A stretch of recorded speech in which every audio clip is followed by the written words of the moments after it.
Okay, audio's on. Uh, Forgive me for a quick second. I was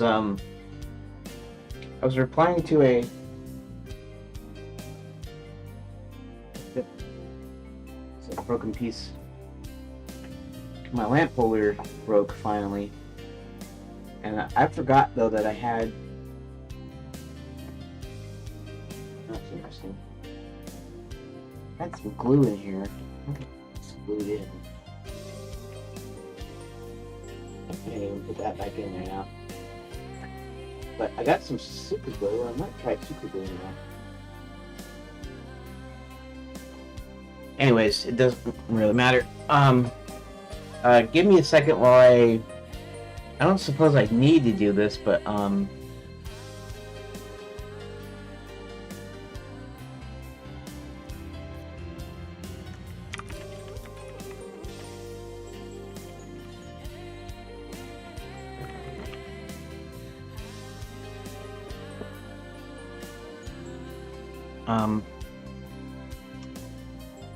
okay, so I'm just asking your indulgence for I guess I have, I don't know, one or two people watching or something. And here, actually, I can just go. Let's just go to this webcam, right? I'm on the webcam. How you do? Yeah, and I still got it to uh, post the link in a few discords in here. So give me one moment, please. Showcase. Okay. I guess I'll go backwards. Do something here. Hold on a sec. What? Oh.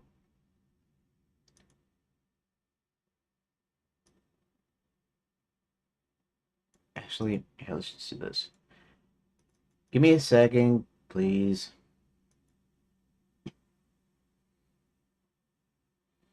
Eventually, I will have a process and I'll be able to do this fairly quickly, but right now,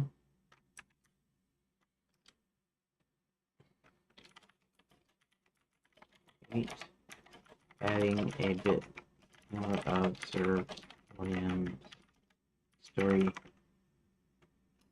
the plot outline. Actually, I have to come up with Sir William's story.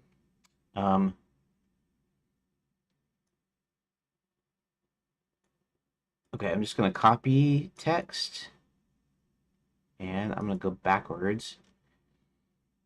I'm just going into different, a few different discords, posting the link. Oh, shucks. Copy.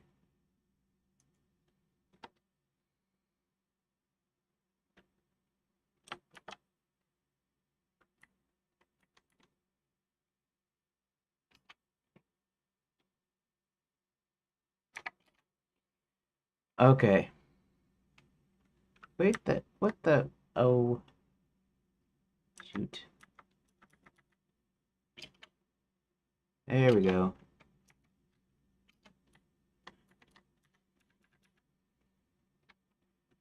Devstream 48. I guess I won't probably get a lot done today either. Well, maybe I'll get a lot more done today, but I'm shorter time again because I'm starting late and we had a problem with the pipe leaking and leaked into the house, and then the bedroom got all soaked, and so we had to have somebody come out. They came out. I tried to fix it at one point. That wasn't no good. Probably dumb move, but then plumber came out, dig through the wall to find where the pipe was, and then had to go in from the outside and open a hole in the. We have the center block construction basically here. So the outside walls are center blocks, and then the inside, of course, is your regular wooden framing and drywall and all that other kind of stuff. and the pipe is like directly in the middle of the stupid cinder block. So they had to basically, and then there's a bunch of concrete that's I don't know if it's from the concrete slab or whatever, but concrete gets in there, and so they literally had to jackhammer a hole in there into the side of the wall. It's not a huge hole, but it's it's visible. It needs to be fixed. So I'm doing everything late. Even next week, even though it should be mostly back to normal, I'll have stuff to do. So I might be a little bit late and a little bit not on time.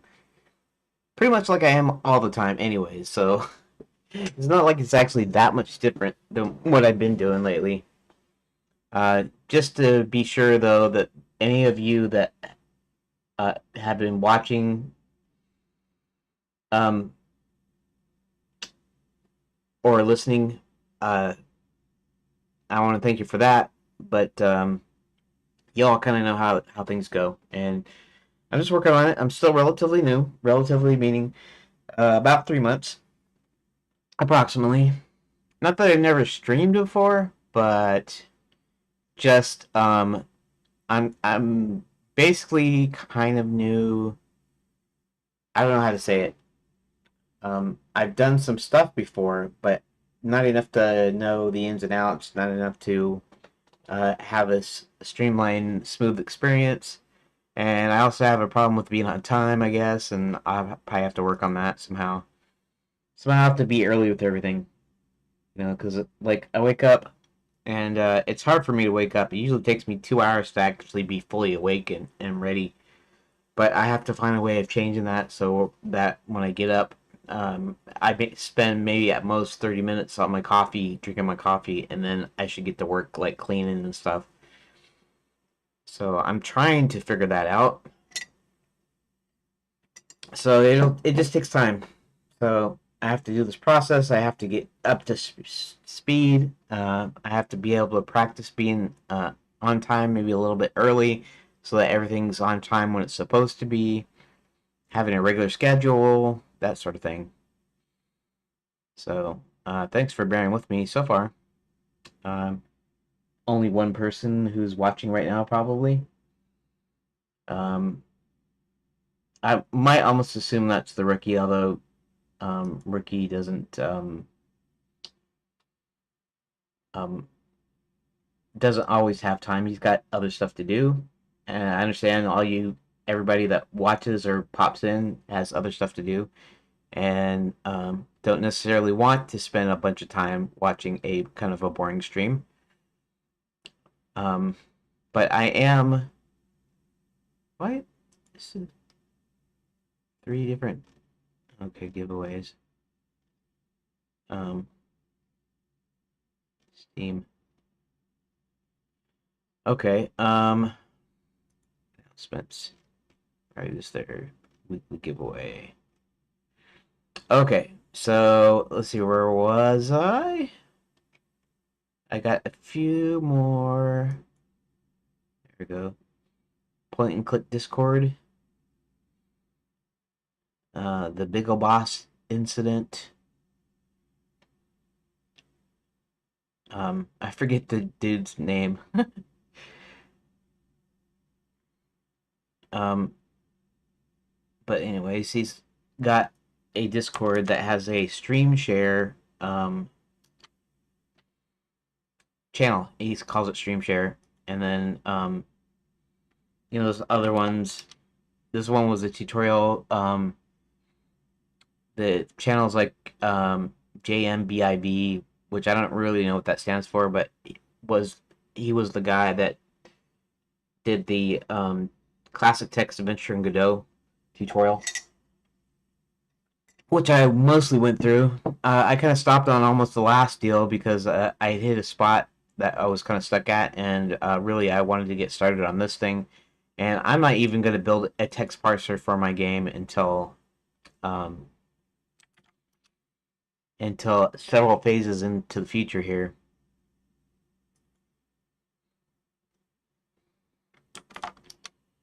So, okay, I guess that about covers it. Oh, there's Cantaloupe.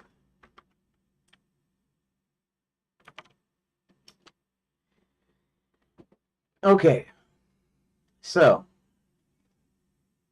everything's kind of hunky dory now, and okay, so what kind of what I started to do yesterday was Sir William's plot.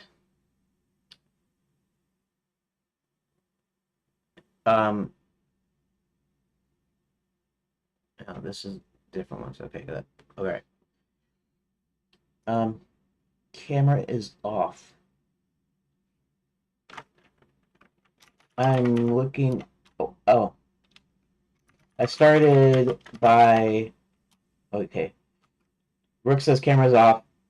Um, I started by turning on the mic, and at first was just going to talk a bit while I posted the link everywhere. So then I decided to turn on the webcam, switch to the scene in OBS. And so now you should be seeing my face. And that is that. Okay. I think, yeah, Rookie is usually, or he just goes by Rook in the chat, in the YouTube chat. But you're about the only one that watches or listens. Occasionally, other people drop in, which is fine. Honestly, I don't mind that much. I am doing this so that I can build up an audience, and so maybe you can support me. And I just figure even if my game turns out to be super awesome, that doesn't mean that people will play it or want to see it or whatever. I'm not gonna deal with the stress of trying to do something super marketable. You know, I could make some sort of cheapo match 3 Bejeweled clone or Candy Crush or something, and I could make it addictive, and it might would make up money. I don't know if it would make money even, but I could chase that and either get it or not, or I could do this and know pretty much that I don't necessarily think I can necessarily make the greatest game ever that everybody will want to play. Obviously, I'm going to try to do my best, but my big thing is to like do my YouTube channel, and so far I'm still trying to catch up with the updates. I'm taking my live streams. I'm right now I do clips, so I record clips um, for my live stream from my live streams, and then I can edit them, and so that the updates are they'll be shorter. They'll be 8 to 10 minutes, 8 to 12 minutes. It kind of depends. One's as short as 5 minutes. I think one might have been as long as 12 minutes. I can't remember exactly, but I got about I got about 12 done. I have to render 13, and I'm almost finished with editing 14. And I think after that, I have a way less clips to actually edit together. I might actually have to even get a little creative so that it's a little bit longer than what I got clips for. But that's actually kind of a better idea, because if I can take a few clips and I can stream them together on a day, and then if I have extra time in the day, then I can add memes, jokes, extra B-roll footage, extra other kind of footage, and whatever I wanted to make the update actually pretty cool. But right now, I just got to catch up with them, and so I'm supposed to next week. I'm actually supposed to officially switch to 5 days of development and 1 day of editing.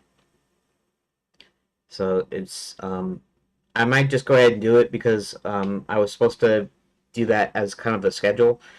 So basically, the idea is putting out 2 videos a week for about 3 months, and then I put out 1 video a week. In which case, instead of editing on Wednesdays, I'd actually develop on Wednesdays. So then, instead of having two 2-day videos, I'd have one 5-day video. And then eventually, after 3 months after that, I'd start doing every other week, and that's just posting. So and I'm thinking of still taking every other Saturday off, so I'll have every other weekend, complete weekend off.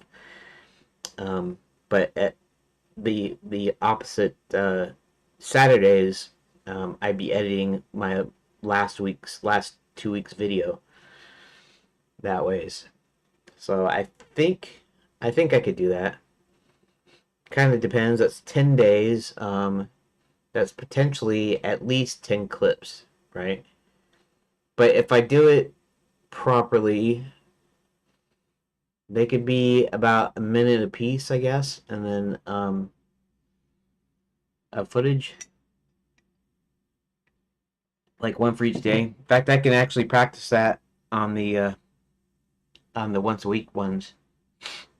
That'll be five, and maybe I can do like 2 minutes. So 2 minutes of actual footage that goes into the video. The whole point of the updates is to show progress, so people will actually want to watch, maybe want to watch the streams when they see the updates. Not even that my updates aren't going to be, my devlogs aren't going to be that great either. But maybe if seeing it come together, seeing it work, seeing me release stuff, yeah, I will be releasing stuff, but seeing that happen, which would mean that some people would start watching, going, "Hey, I didn't know you got this done this time," and you get to gradually see it like come together and become a game, and then become the next kind of game, and then eventually should have something pretty cool. And by that time, I hope people would start supporting me like on a Patreon or something, or what was the other one? Star. Um, oh, I forget. I have to look it up again. I have an account there. I have an account on Patreon as well. But so and then maybe crypto payments, maybe just PayPal donations or whatever.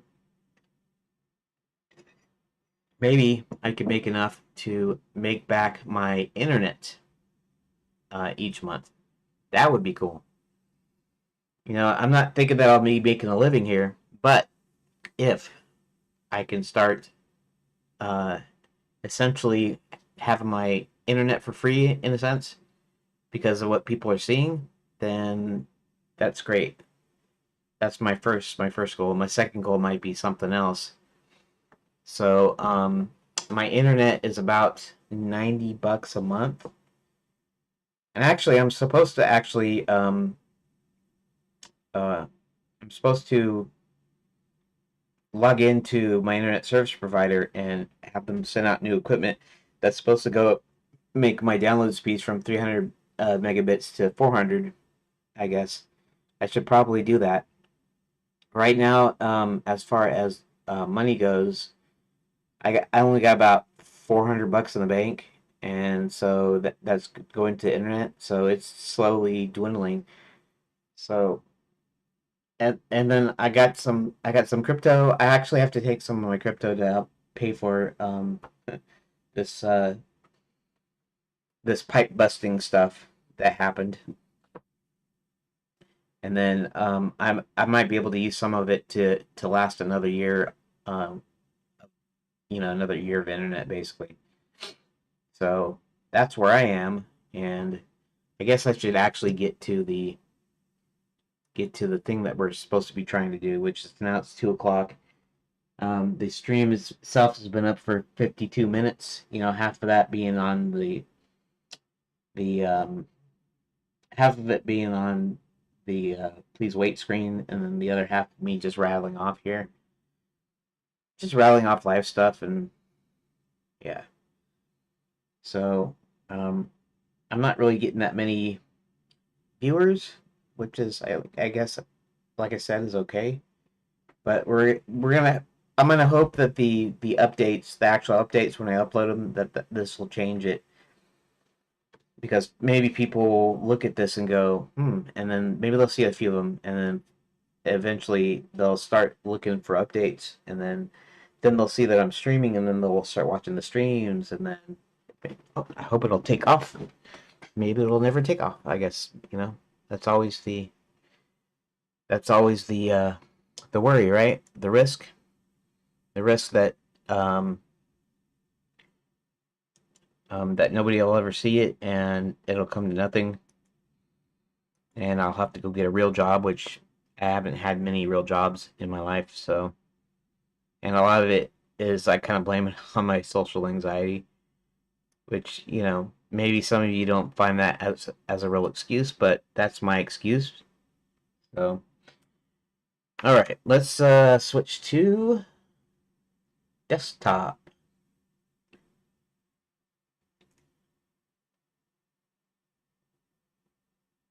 Okay, my audio is doing all right. I guess I don't know. I guess I could leave the audio on because I don't have my headphones on right now. When I need to, it's like when I edit. Sometimes I want to actually put the desktop audio uh, on the thing because I want you to hear what I'm hearing. But so yeah. Okay, so I'm gonna look up some Sir Williams. Sir William. Um, just to see if okay. So the thing that I'm doing here basically is Sir William. Most of the stuff, at least in this plot outline, is stuff that happens to Sir William. In other words, he might as well be an NPC. And I know what somebody might say. They might say that why don't you just make him an NPC? Why does he have to be a does he have to be a character? Well, he's kind of integral. He's been there ever since the beginning. Strictly speaking, if I wanted to again make the heroes and villains kind of unbalanced, maybe he wouldn't be in there, but that wouldn't be true either. He would just be he'd be an NPC that's still important to the story. And I'd rather have the ones that are really truly important to the story, of the overall story, to actually be player characters. It's like the cook. I'm not gonna make the cook a player character. She helps the princess get out with those plans, and helps Hubert and John and rescue her. And so the cook is just she's there as she was kind of needed there basically. So um, so I don't have a thing. I don't have a thing in my mind about what her story is and why she's there at the hotel and why she's working for the villains. And I mean, I could honestly, I could make her like a major character if I wanted to, but um, I'm not really that interested in introducing any new characters per se. So, but Sir William is always been in here. It's sort of like the Beauty and the Beast story, but kind of taken a different odd turn. For one thing, Violet is a witch, and she turned him into a unicorn so that the Black Knight would hunt him down and dispose of him because he was instrumental in fighting back against Max's forces the last time this kind of thing happened. So she had to get him out of the way, and the way she did that, turn him into a unicorn, then told the Black Knight to go hunt him, and then um,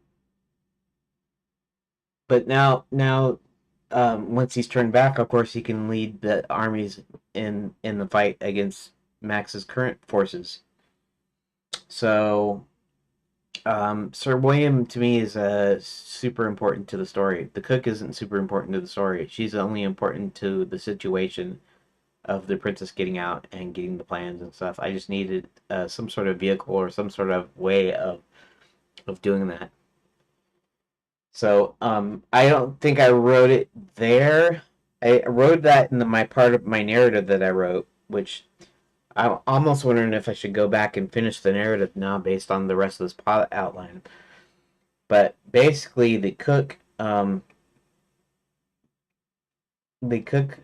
uh, the princess slips the cook the plans for the Omnigate and whatever other important papers, so that when they try to search her, um, when they try to search the princess, she doesn't have it on her, and so, anyways, she's not, she's important, but not, she's not player character important. Is what I'm trying to say. Anyways, let's find my notes. Sir William, Sir William, Sir William Devane, Esquire. Yeah, that's what I was doing yesterday. You know how I'm all hung up on names and stuff. Um, I always think Esquire just sounds kind of cool. You know, lawyers use it currently. I think they still use it in the UK, but traditionally it was a rank above, what do they say, a rank above gentleman, but just below knight. So in between there, they called it an esquire. And then later on, it just meant like a professional person, like a professional guy. And and now it's a title. And I kind of put my own kind of twist to it, just because it sounds logical, and because this is fantasy, I don't have to strictly conform to medieval conventions. Like I have the dumbwaiter in the Grand Enchanted Hotel, because technically it's a modern hotel.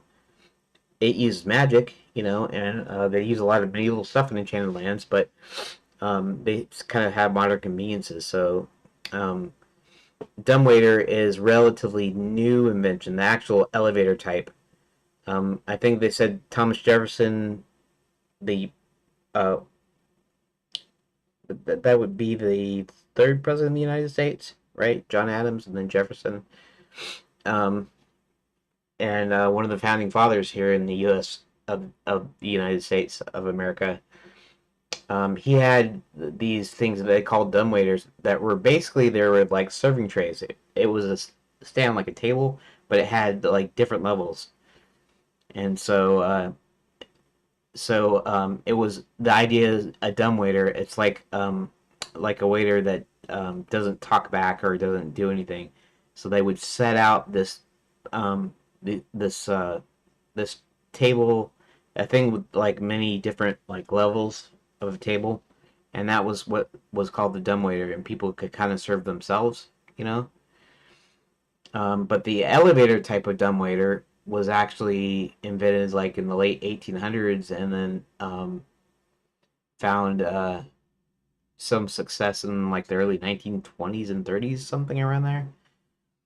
So, but I have dumbwaiter in there, and so I can kind of bend the conventions. Like for instance, Esquire in my story is a title that means ex squire.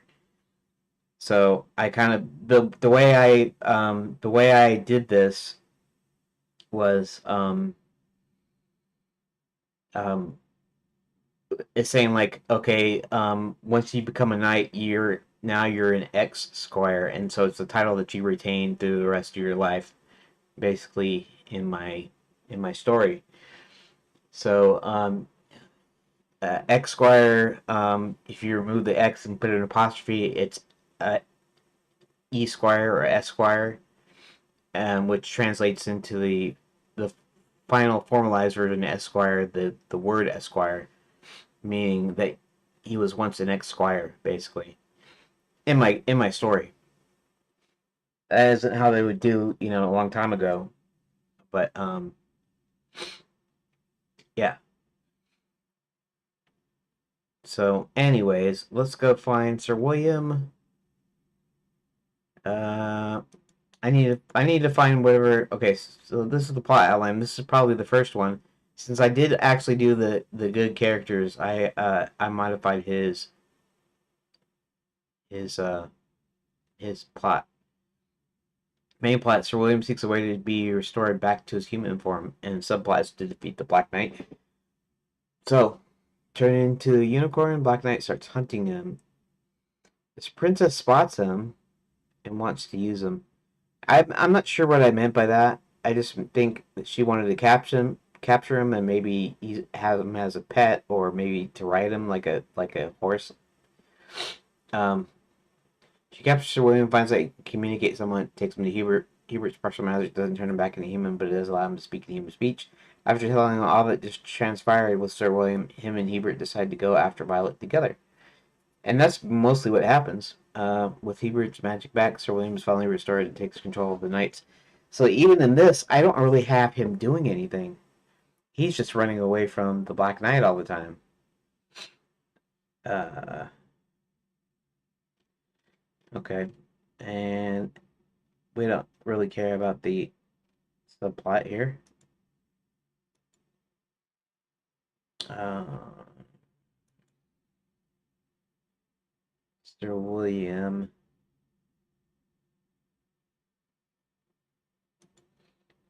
Sir William?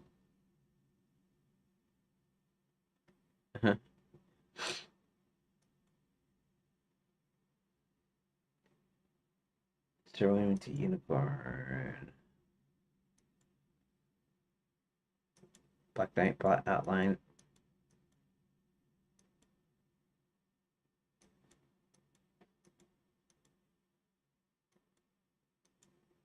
Um, Hold on. Let me find it. Let me find this. Um,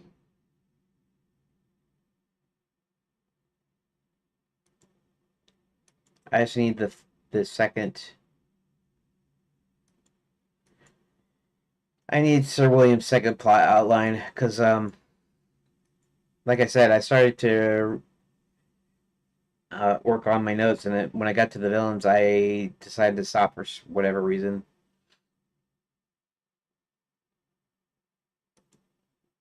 Mm-mm-mm.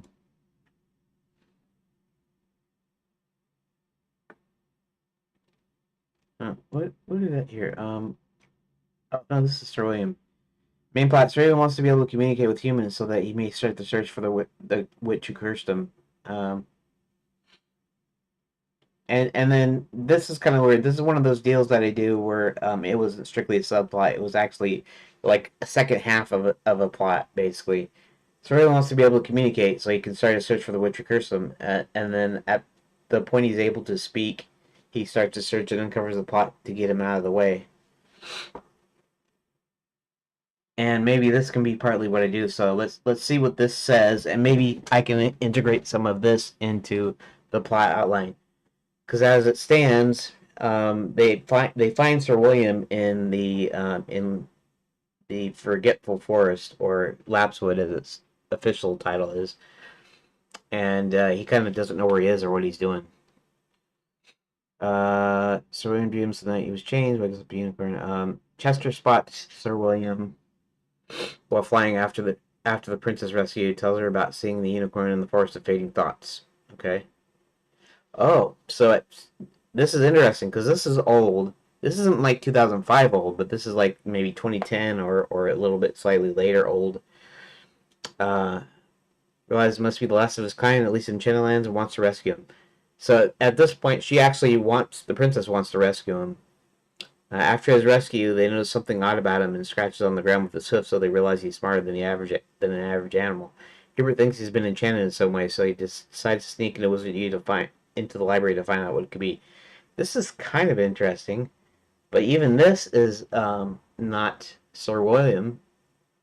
You know, he dreams, and then here, let's do with the mouse right here. He dreams. I wonder if I could do the thing where like, hold on, let me just wondering if I can do a thing where I kind of like point, you know. And actually, this is pointing. So it's this way. This actually points to it, you know. So then I can do like that. I mean, I can't really do that. I can't really do that, but I can go that, like that, you know. Like, so in dreams, the night he was changed, wakes up to unicorn. Chester spots Sir William while flying. See, uh, the princess wants to rescue. She rescues him. Then Hubert sneaks into Wizard U, and then they search for clues. After searching for clues in every book, they find out their spell can turn humans into any kind of animal. They also find a copy of the Beauty and the Beast. In fact, it's a book from our world that somehow ended up in Wizard U. That's kind of interesting because I have a deal about the unicorn sign language. So it's possible I could have a scene or have a part where you actually go into the library and find a copy of our Beauty and the Beast fairy tale. Um, they sort of put things together that maybe he was a man that was cursed by a witch for some reason and that turned him into a unicorn. So Hubert attempts to change it back, only succeeds in allowing him to speak like a human. William tells him everything that's happened to him. They realize they're both after the same person, Violet Moonshadow, and go after her. It's kind of funny because I didn't really do that in. See, he gets his magic back and he turns Sir William back into a human. Hubert and Sir William sneak into Fairy God College. That might have been funny, sneaking into Fairy God College. After searching, they find the reason for that Sir William was changed. Uh, Actually, that's interesting. I thought they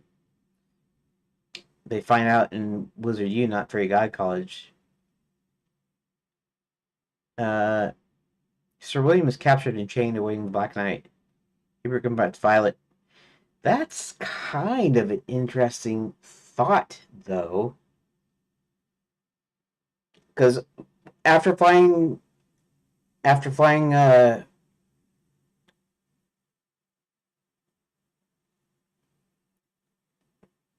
Hubert to the castle in the current version, he actually leaves and he goes back to the hotel. It goes back to the ground, basically.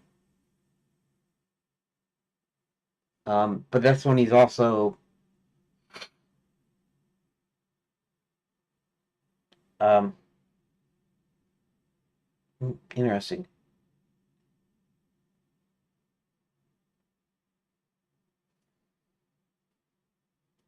Oh, interesting.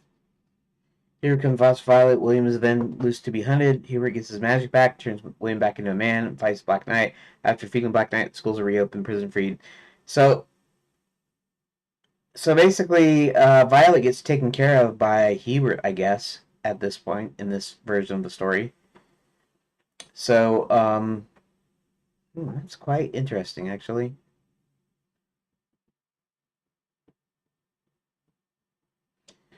Okay. Um, let's find Sir William in here. Sir William. See, this is the first mention of Sir William is actually in Lapswood in the middle of Act 2. So I need to do like I did with the other ones. I need to come up with a essentially a plot. And it could be a single plot. It doesn't have to be quote unquote subplot. Um so let me think about this for a minute. Okay, so as long as he's not in Lapswood, he doesn't forget who he is. Okay, so that's important. The second thing is he wants to find a way to get turned back into a human. Now, the only way he can do that is to either find the one that enchanted him, which had been Violet, or find some other wizard or sorceress that can do the same job, that can basically transform him back. Since the spell is not necessarily unique to Violet, he can get somebody else. And so I have to do a thing. Okay, so he knows, he knows Hubert because he's been in the realm when Hubert was around and stuff.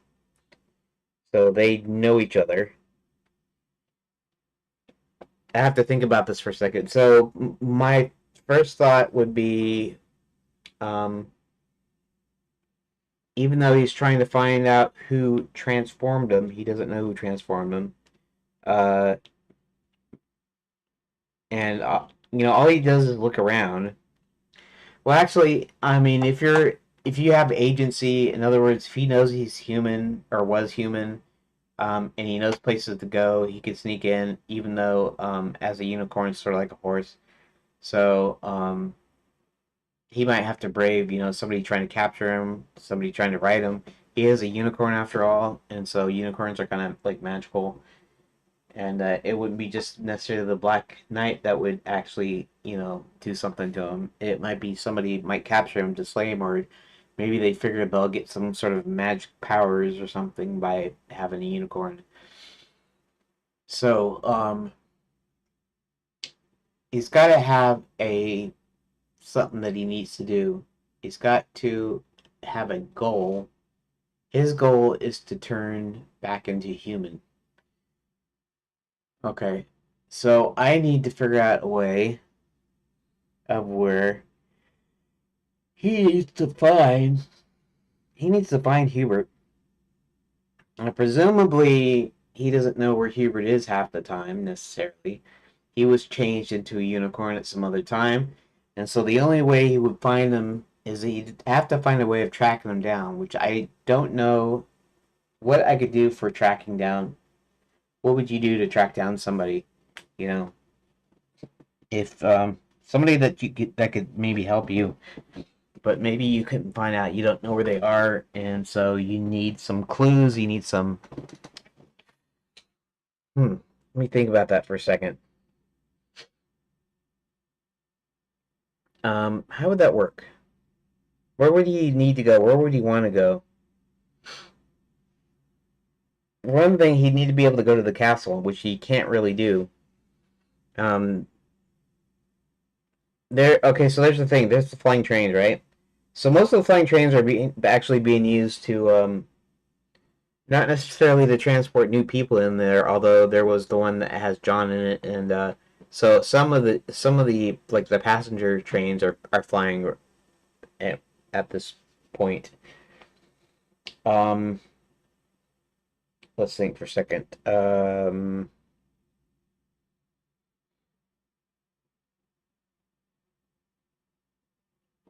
I don't know. I had a thought here, and it went out.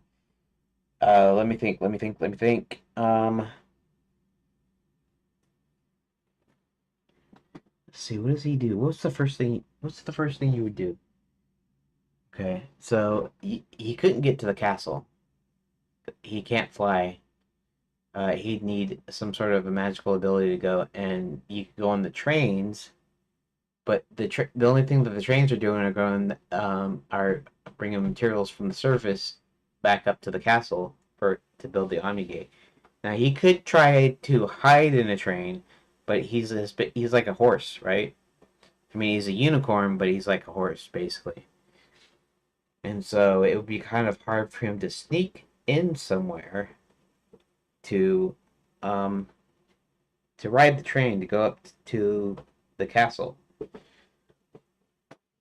Okay, so that would be your first thought, you know. Your first thought would be to um your first thought would be good to go to the castle because you know that the Hubert would have been there. Maybe he wouldn't be there now though because of what's happened, who's taken over Enchanted Lands, and what's been happening. So maybe there's a lot. Maybe there's some limits to the passenger trains. Maybe the one that John was on, that the princess was on. Maybe only a few of them. Like when they kidnapped the princess, only that train was allowed on, and so Hubert made sure that John was able to get onto that particular train. So maybe not a lot of the trains are running. So he probably couldn't do that. Uh, what else? What else would you know? You're a knight. You're concerned with the military. You're concerned with guarding the kingdom. Be police of some sorts. And where would you go? What would you do? What would I do? Trying to find a wizard. Where would I find a wizard? I guess one of the main places to find a wizard would be Wizard U. However, Wizard U is closed, and he only gets to sneak in there. Now, I could have the point. I could have this coincidence thing where uh, he's figuring out how to get into Wizard U when he runs into Hubert, who did sneak into Wizard U. Um, but that is earlier. Um, hmm.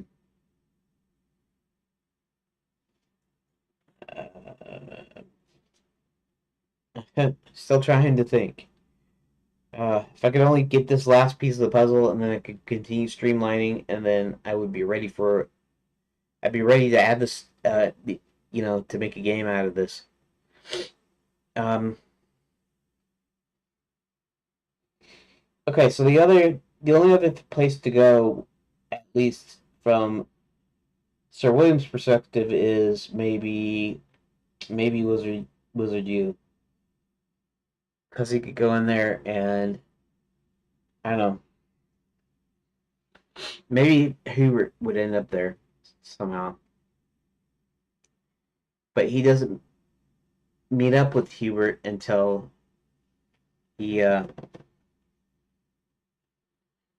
until they entered the Lapswood. Now, Hubert does not know what happened to Sir William. He just disappeared, basically, and that disappearance was basically just before the game start to put him out of the way. So he's turned into a unicorn. He can't talk to anybody or tell anybody that he's been changed. So Hubert does not know if he's still alive. He does not know what form he's in or anything. Um, so yeah. Um, and he won't be able to. He won't be able to tell. Sir William's going to have his memory back to be able to tell Hubert who he really is.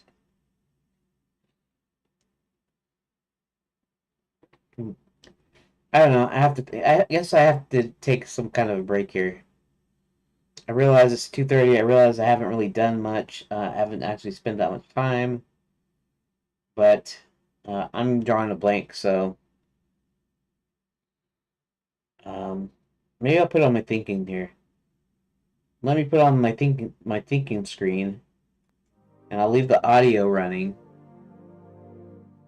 And well, actually, I don't need to leave the audio running because I'm not speaking. I'm trying to think here. Let me think.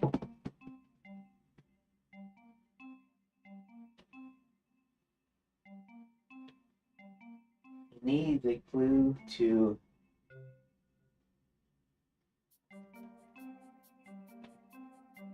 Hubert's whereabouts.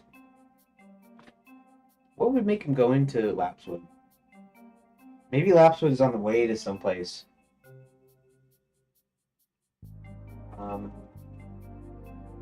would Sir William know about the Count?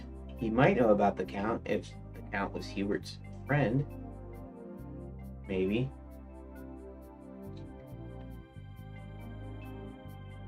Maybe that's part of the problem. Maybe one of the routes to the Bats in the Belfry is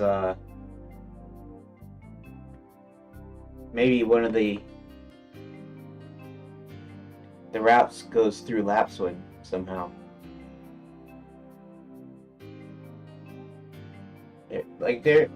Lapswood might be a mystery too, either for another game if I ever finish this one, or maybe it's a mystery you need to solve later.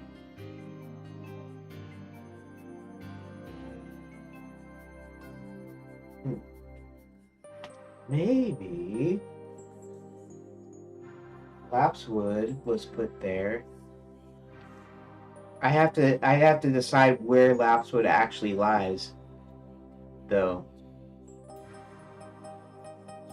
It's basically where Hubert first picks John up after the train crashes. So Lapswood could sort of be like a Bermuda Triangle kind of thing. Like nobody comes out anybody goes in and or nobody comes out, you know. But we know that Barty did something to the train that caused it to fall, so it's not by flying over it would that cause the train to fall.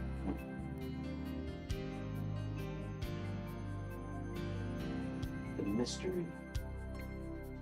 Violet could be implicated here in Lapswood. The idea is it's always been that way, but maybe you know, it's always been that way in my thoughts, right? I haven't written anything down that says it's always been that way. Exactly. Pardon me. Excuse me. Um,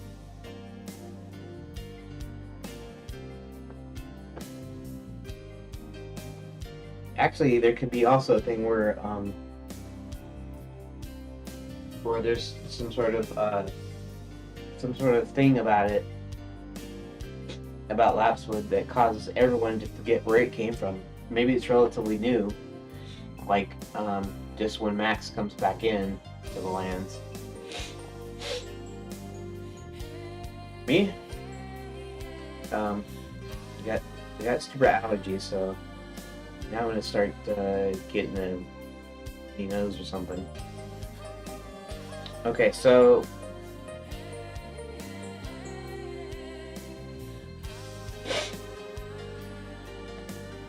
and really, it's kind of almost pure luck that Hubert actually runs into Sir William, which is okay. It's okay to have a little luck in it, you know.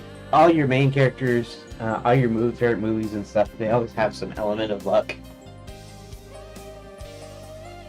For instance, like like half the James Bond, most of the James Bond movies, Bond has an element of being lucky. You know, where something just barely misses him, like a gunshot, or he happens to see a reflection of somebody coming up behind him or something. So I can do the luck thing as far as that goes.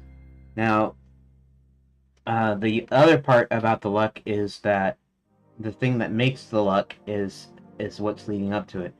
In other words, they both managed to go into kind of the same direction, right?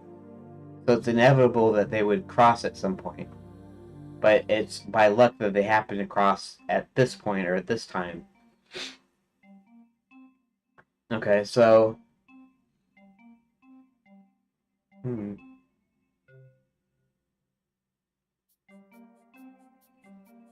Now you're when I do the battle, when I do any of the battles in here, um, since it's an adventure game, especially choose your own adventure, which it doesn't have any interactivity at all to it. Um, he you'll get to do some acts, like you'll be able to, you know, do you want to do this or this, and you know, like maybe there's a strategy. Maybe you want to do this, or maybe you want to do that. You know, maybe you want to hit him from the side. Maybe you want to play chicken and head on or something, and maybe I'll give you the choice to do that in the choose your own adventure one. And then in the regular point and click, it won't be an action battle, but it'll be um, there'll be events that happen. Like I was showing in the end of King's Quest 6. Here, let's just put this back on. That okay. In the end of King's Quest 6, you're fighting the Vizier. I think you're fighting the Vizier or you're fighting the Genie, one of the two. The Vizier, after you taking care of the Genie. You grab the sword that's on the wall, and then all you do is you click on the villain, and then they play a little brief animation of the sword fight, and then it stops, and then you can do something else, and so that's how the battles would be in this. Not a real time. We're not doing real time, like this is an action game, like a 3D, like full 3D, like first person or even third person game, action game. Okay, so that brings us back to why was I getting on about that? Um, course, you know, it's my ADD, ADHD, whatever, acting up again. But, um,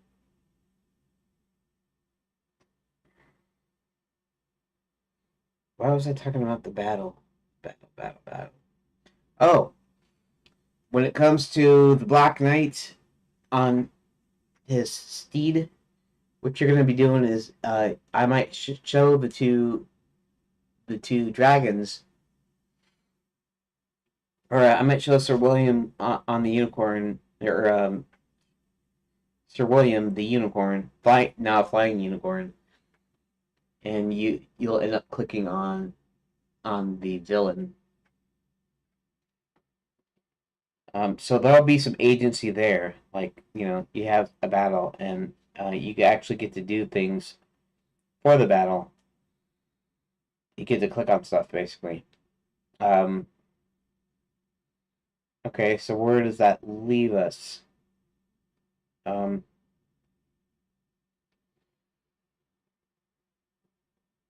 I am not sure where that leaves us.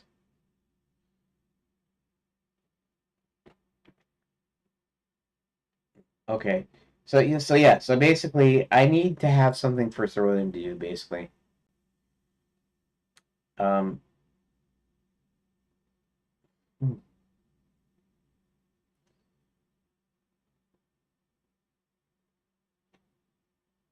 what can Sir William be doing? How does this work? He ends up in Lapswood. Maybe he's chasing there by something. I don't know. I'm not sure at all. Yeah, let me go back to my. Actually, I don't know. What time is it? 2:47. Um,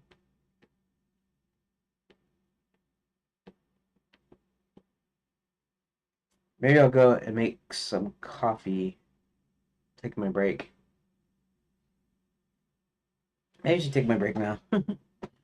Like I'm not really doing much any good here, right? Right. This I'm kind of spinning my wheels, so to speak. I'm not really spinning my wheels, obviously. I'm coming to something. I'm trying to think of ways like how does um how does what are the events that lead up to Sir William being in Lapswood and then losing his memory and stuff? What is he doing to get there? And my only thought is he's trying to search for Hubert. And what actually would make him actually go into Lapswood uh, that normally you'd think that wouldn't go in there. Like if I knew that it would eventually make me forget, I'd probably try to find a way around the wood. So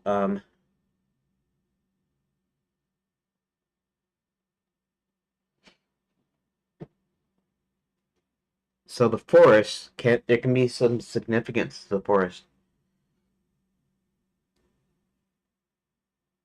What would they use the forest for? That's what I want to know. You know, I haven't really thought of logistics of what it means or what it looks like. So basically, the dwarf mines. All right, there's a cave entrance right in the mountains and the dwarf mines, and then the further you go in, eventually you come to like essentially a rock wall or a cave wall or basically the end of the dwarf's domain, and then behind it is the gnome kingdom, and there's only a few entrances to get to the gnome kingdom. So possibly, hmm, that's the thought. I might have to actually work some of that in somewhere where Max does some stuff that affects us. But what if they're using? What if the Gnome Kingdom is sitting right underneath Lapswood? And to make sure that nobody gets suspicious about anything that's going on in the ground, they kind of made it sort of like this kind of Bermuda Triangle type of area. It's just this area above ground, that makes you forget everything the longer you're there. Um, I wonder if there's got to be a way for the gnomes to get out rather than just through the dwarf mines. So maybe they have their own exit and entrance over there, and it's like I said underneath the forest. That maybe Max or Violet cast a spell on the forest so that anybody that comes even near the area instantly forgets what they're doing, and then eventually themselves. So that doesn't sound like a half bad idea. Okay, so we set up a reason for it to be there. Okay, now we need a reason for Sir William to actually go in there. So what would be a good reason for him to go into the forest?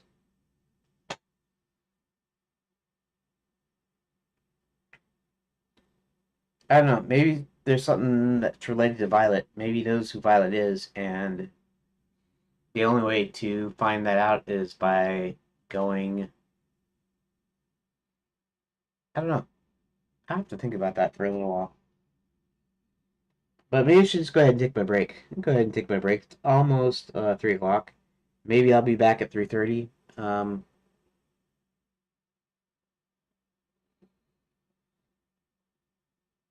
3:30. Maybe it'd be back at 3:30. Maybe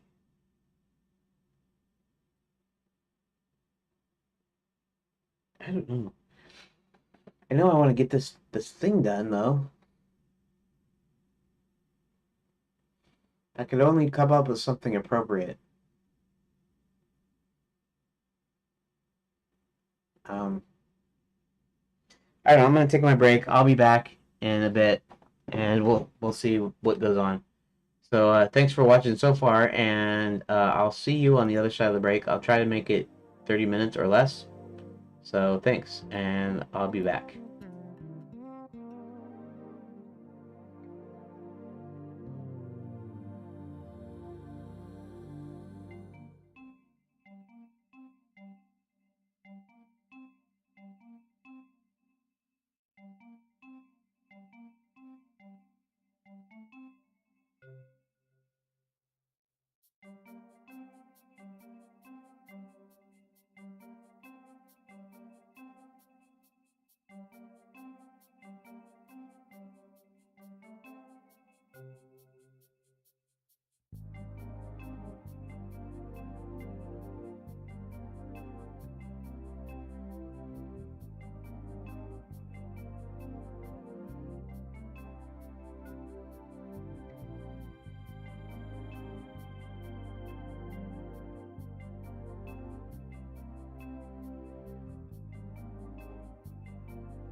All right. Well, it looks like I lost somebody that was in the chat, apparently, and I lost somebody else. So nobody's in here, which is all right. But I am back now, and let's see, everything going okay? Uh, back, back. Okay.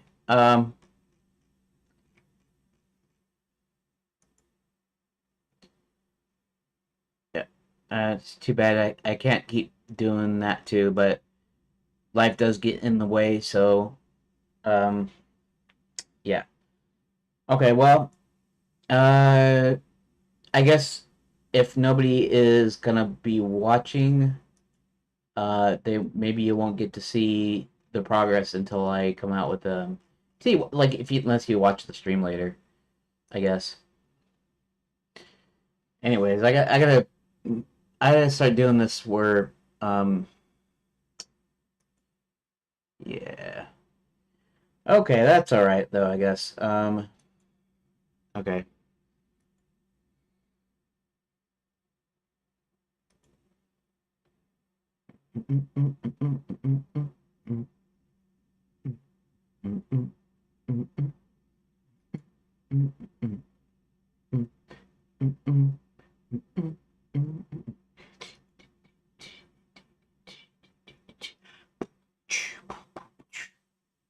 Okay, so I don't really have a lot of time again. It's just things are kind of crazy right now. I'm gonna try to keep consistent though, as far as like doing the streams, and I'm gonna try to make some progress. I don't know if I made any progress yesterday, but that's okay because what I'm gonna do. Okay, so I'm having a hard time trying to come up with a suitable, essentially suitable story or whatever, and um,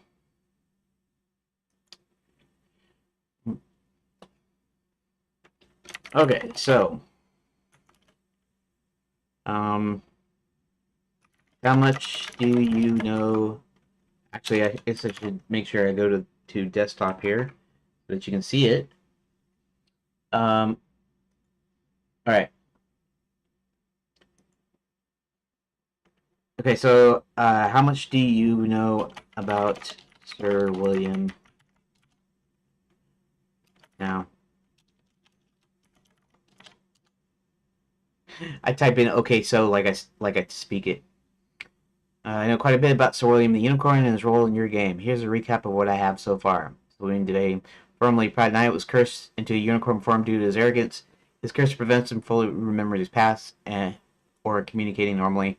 He seeks redemption and to break his curse, learning humility along the way. Princess Karen has a special connection to unicorns, which plays into her bond with him. I don't know if I actually did that. Well, I did at some point, but I'm kind of modifying it a little bit. Hubert knows who he was before the curse, plays a key role in the story guiding his past. First appears in Lapswood, where the heroes encounter him. The Black Knight is nemesis, relentlessly hunting him, possibly for personal or magical reasons. It doesn't know all that either. It was to hunt him down to eat him, basically. But you know, in Enchanted Lands, knights retain Esquire as the title, so his full name is Sir William Devane Esquire. Okay, so that's about right. Now, I have a problem because um, so so far in my plot outline, um, you don't know about it, but I'm compiling sort of a uh, chronological list of events for each character's plots. Um, um, Sir William doesn't really do anything. How do I say this?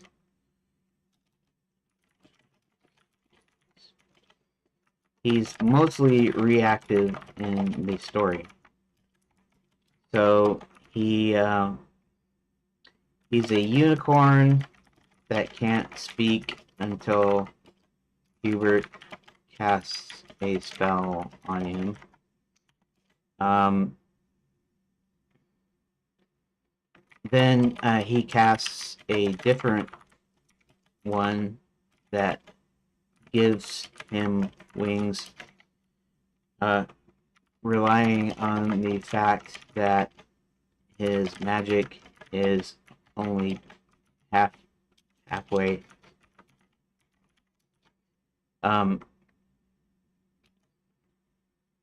Casts a spell to turn him into a bird, but only grows wings instead, which he uses to fly Hubert up to the administration castle.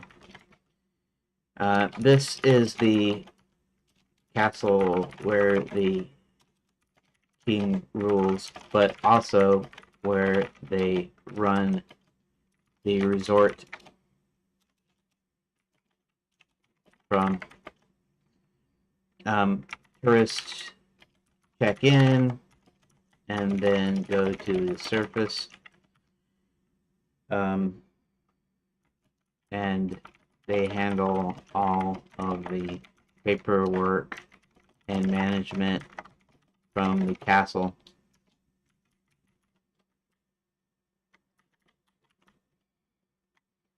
In fact, the throne room is set up as a meeting room where the head of the table is the throne where the king sits.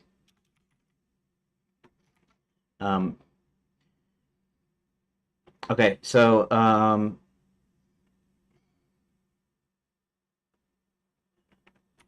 when he starts to come back down after dropping Hubert off to go find Violet, he's attacked by Crooktooth with none other than the Black Knight sitting atop the now Black Dragon.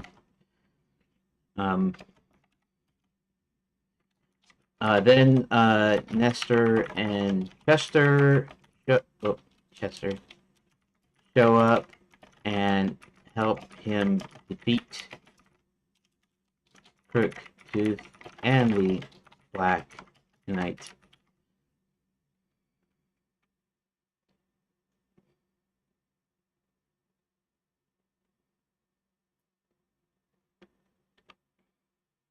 Okay. And then when he becomes human, he's sent to night school with John to convince the knights in training to join their side. So he really is proactive in his own story, and I'm going to come up with some things he does so he can be a player character.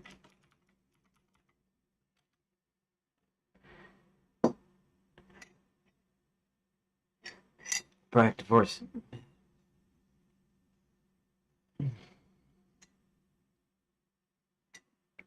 He had a personal mission only he can accomplish. Maybe before his curse failed mission. Maybe he's the only one that knows the hidden path to the castle.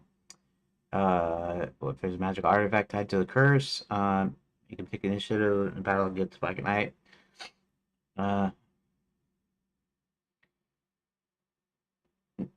Okay. Give mark tied to knights in training. Maybe he used to train knights before he was cursed. That's probably true. And some of them are still knight school, but they resent him for his past mistakes. Maybe. Yeah, maybe because he was so arrogant, and maybe he was hard on him. Maybe the Black Knight has been recruiting knights in secret, and Sir William has to expose the corruption before it's too late. What if he realized that knighthood itself is flawed? Okay. Um.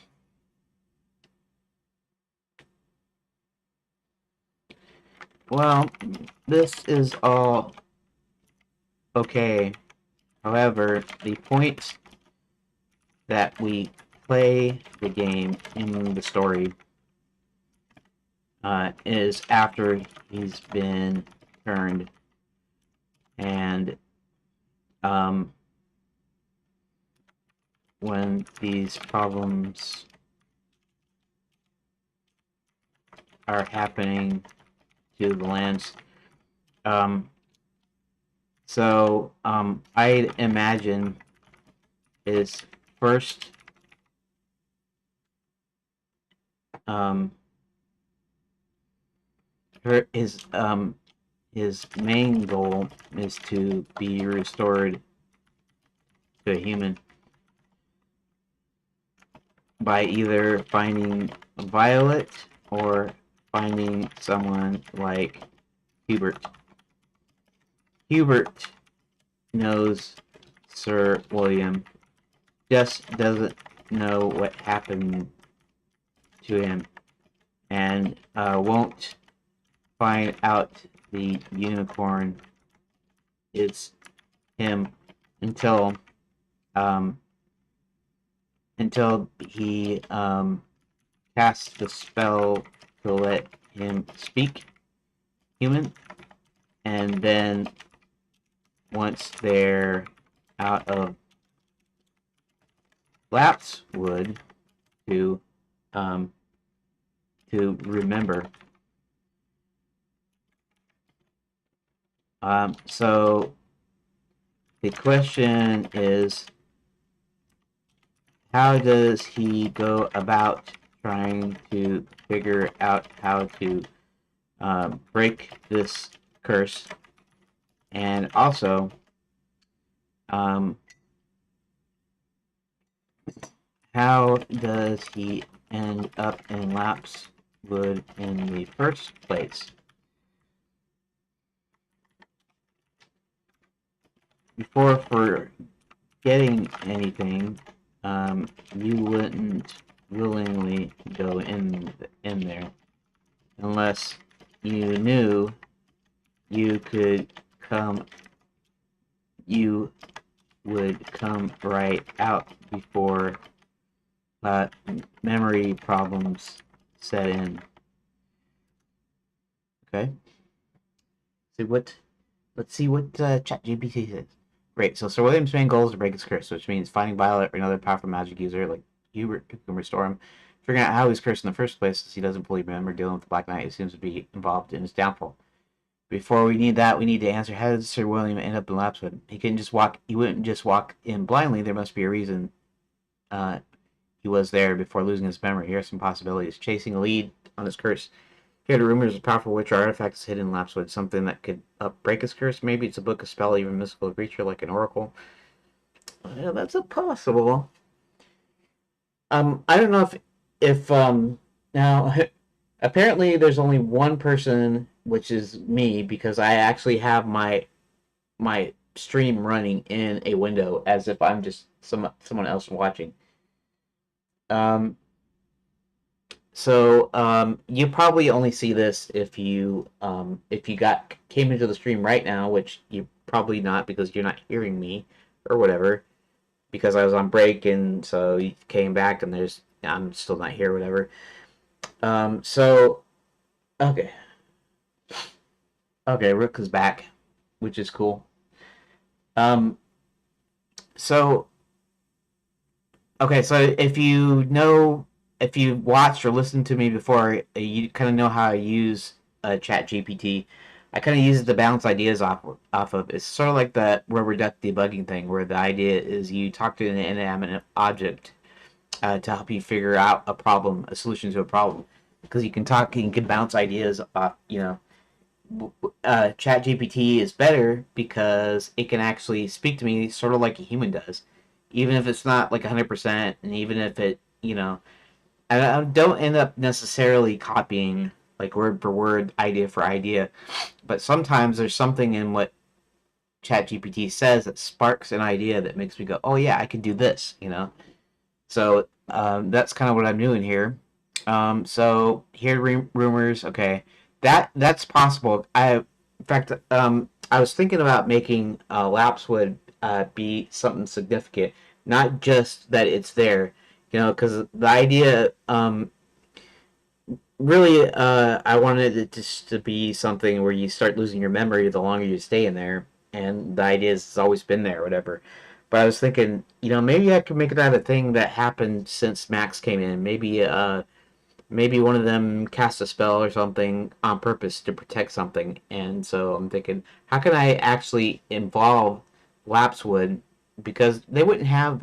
If I'm running in my kingdom, um, if I'm running in my kingdom and there's some bad guys and some orcs, or in the forest or something, or there's something in the forest, I'd probably go through the forest and try to get rid of the trolls and the orcs and whatever, right?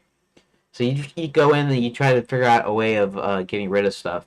Uh, if you have a forest that you start forgetting stuff in, um, before you make it a tourist resort so that people can't fall into this trap of losing their memories, uh, you'd go and make sure that there's no spells, there's nothing weird. You might end up fixing it. So the idea is that originally the forest was not didn't make you forget. Um, and so the idea now is it's something that Max or one of his minions, maybe Violet or whomever, basically did something to either hide something or that so they could leave people in there to forget or you know. And so I was thinking maybe we could play it up with that. Um, ChatGPT has come up with the thing saying um, that maybe there's because I'm trying to figure out a reason why you go into Lapswood, right? You go in there to pick something up. It's like when John falls from the sky, when the flying train he's on falls from the sky and land and crashes or whatever, and everybody wakes up. Well, Hubert goes in because he knows where he crashed. Basically, he's got magic. He can do this kind of thing. Um, he's probably got. In fact, I haven't really explored this, but he probably would have some magic items that doesn't require him to cast a spell per se. Maybe he has a crystal ball where you can see anywhere in the kingdom at any time. Like the Palantirs, the Seeing Stones in Lord of the Rings. And I wasn't just thinking about it because of that, but I'm just saying maybe he has something um, that has it. It. I don't know if you remember. Uh, what is it? Santa Claus is Coming to Town. The Rankin and Bass um, animated movie that they always showed on TV at Christmas time back starting in the '60s because it was like late '60s. I think they came out, and there's a character in there called the Winter Warlock, and he stops anybody from going through his woods. And of course, he gets a toy from Kris Kringle, and then he melts, and he's all like nice and stuff. But he has like a few items, and one of them was like magic feed corn, and the magic feed corn uh, can make reindeer fly. I mean, it's real dumb stuff, but it's like I'm thinking, yeah, he'd have some magic items that wouldn't require an actual spell to do it, so he wouldn't be in danger of his halfway magic. So I could still, I'm not sure even why I went off on this tangent here, but um, so yeah, to think of something escaping from battle or capture. Maybe the Black Knight was hunting him. That is a possibility because that's really what happens with um that's really what happens with the princess and Hubert and John and the cook when they're escaping from the hotel. So it's and then the Black Knight rides up and one of the guards yells, go get him or whatever. So I mean, maybe I could just do that because maybe that's what he did. Maybe he chased Sir William into the forest as well. Okay, so let's see. Escaping from battle capture, escape from imprisonment. He was injured and wandered in by accident, only realizing the danger too late. Maybe. Okay, magical mishap or trick. Spell sent him there. Maybe Violet or another sorcerer teleported him. Maybe Lapis was connected to his curse, and his unicorn form naturally drew him there without realizing it. Maybe he should look for someone else, like another cursed person, but lost his memory before he could explain. How does Sir William try to break his curse? Since he can't talk at first, he fully doesn't remember his past. His actions would have to be based on instinct or limited knowledge. Looking for a wizard or magic user, he might have been actively searching for Hebert or anyone else that could cast spells even before meeting the heroes. Maybe he originally thought Violet would help him, only to realize later she was involved in his curse. Trying to recover his memories. If he doesn't know how to break the curse, he knows he was once human, so he might have tried to find people from his past. He could be following symbols, places, or names, seeking out magical objects or locations. Maybe there's a legend about a cure, a specific place or relic that could be restore cursed knights. Or there's an old knightly tradition where knights swear an oath at a sacred site, and he believes redoing his oath might undo the curse. How can he be more proactive? Since he's one of the playable characters, he should have moments where he takes the lead. Right now, his spot happens to him. But what if, before lapse, he was actively searching for answers, and his memory loss cut that short? Well, that is kind of what happened. So after regaining his ability to speak, he makes a plan instead of following others. Okay, during the battle with Black Knight, he uses wits instead of just reacting. Night School, he just to prove himself again.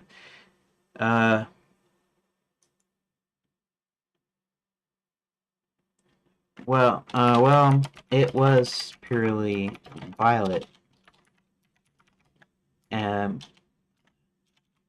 However,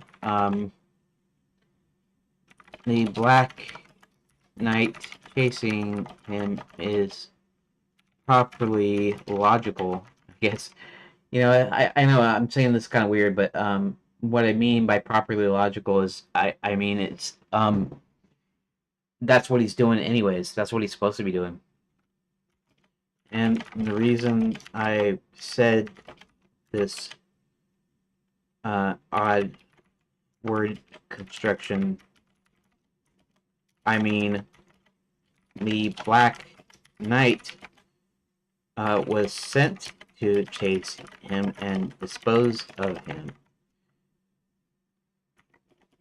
However, I'm considering the fact that the Black Knight also chases Hubert, the princess, John, and the cook from the hotel into the forest. So I'm wondering if I should use the same event for both.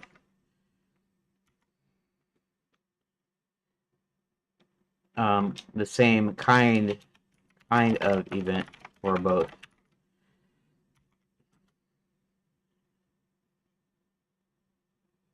Black Knight sent to hunt Sir William down, but he's also chasing the other heroes later in the forest. If he uses the same kind of event, it might feel repetitive. He can make them different by changing the circumstances. Well, yeah. Something important. Black Knight is sent after him. We can flee in the forest. This is a trap. Once inside, he starts forgetting why he came. The heroes chase during the game. They're chasing Lapswood too, but for different reasons, they end up crossing paths. It instinctively helps him, even though he doesn't remember why. That's about right. I mean, that is kind of right. Um,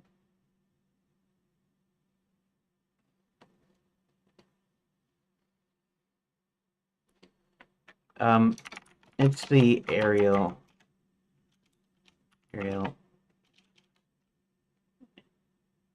Oh, that's because I'm spelling it wrong. The aerial battle.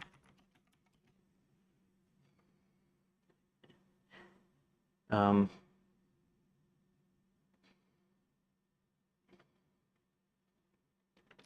with Crooktooth being more powerful, that's when the twins come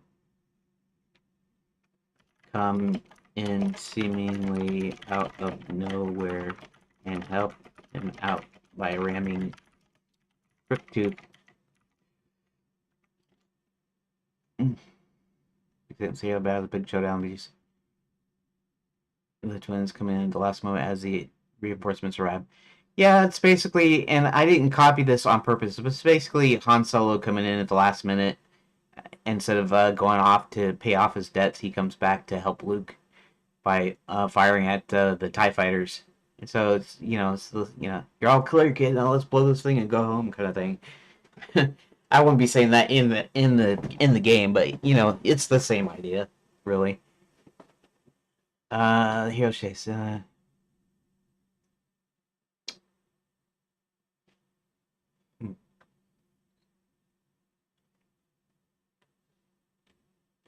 It's a real interactive arc.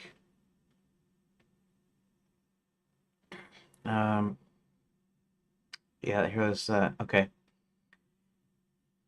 This reacting thing, his goal is to break the curse. Well, yeah, of course. I mean, that's what I told it, so it's just basically repeating to me what I told it.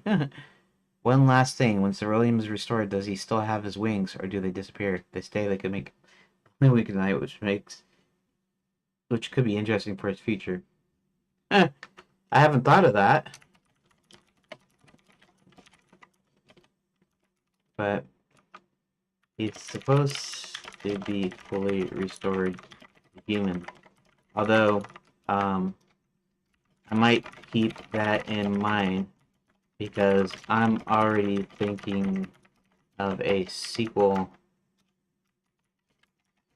And only because of certain things in the plot that are kind of open-ended. Not that I was planning for a sequel before. This was just going to be a story. This is just going to be a story.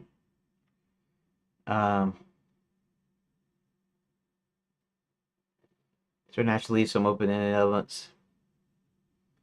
Fully restore so element keeps things clean. Be an interesting twist.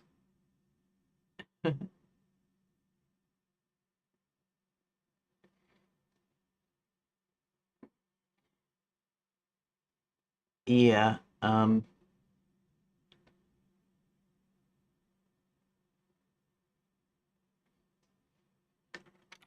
Probably other characters. I'll keep that in mind, but we'll table that for now.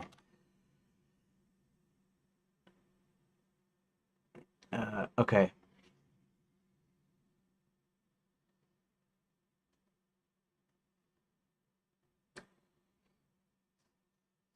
Okay, so,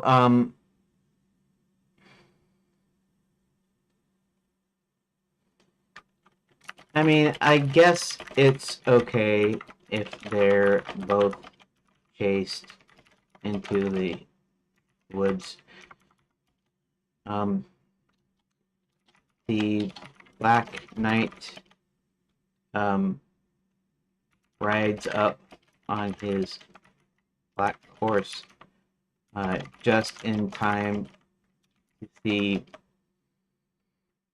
Hubert, John, the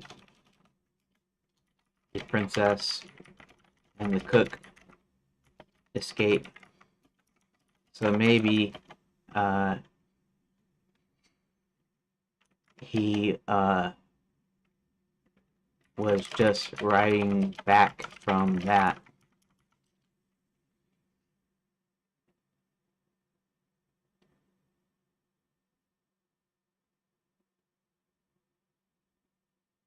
Yeah, well, that's what.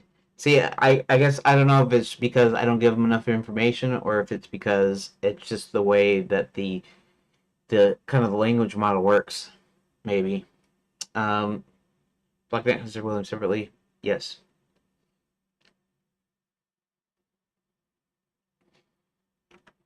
Well, actually, it would have to be the other way around. he comes back from chasing Sir William, only to see Hubert and company escape the hotel.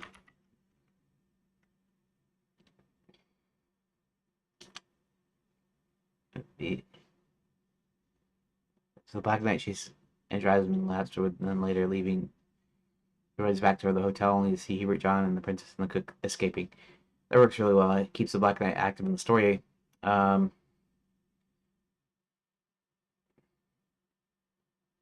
He fled from the Black Knight unknowingly ran into Worse Feet, the memory wiping force. Did Violet intentionally lure him into lapse with knowing what would happen, or was it just an unlucky escape route? That's not a bad question, actually. That's a good question. I also was thinking maybe Lapswood should actually be not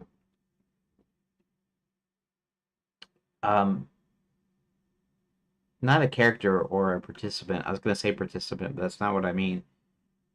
Um, significant to the story because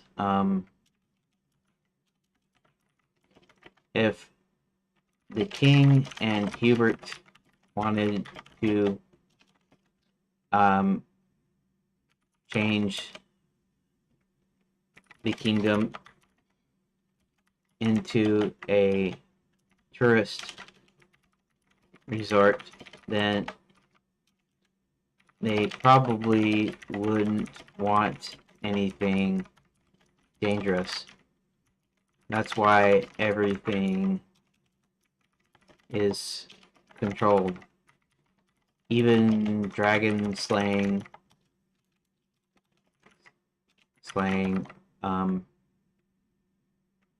and so forth.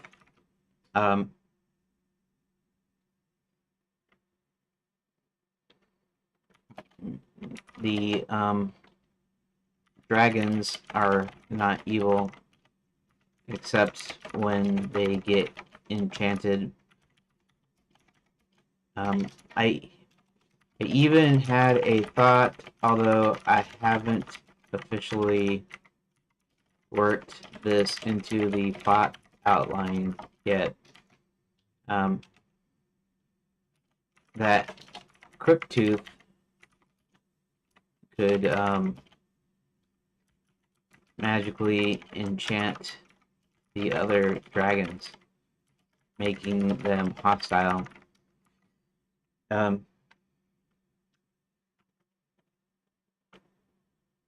Enchant the kingdom and tours. So, the forest that removes their memory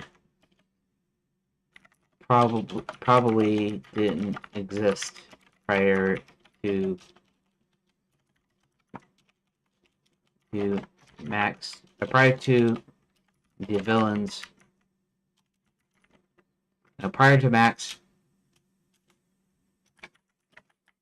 and company coming back.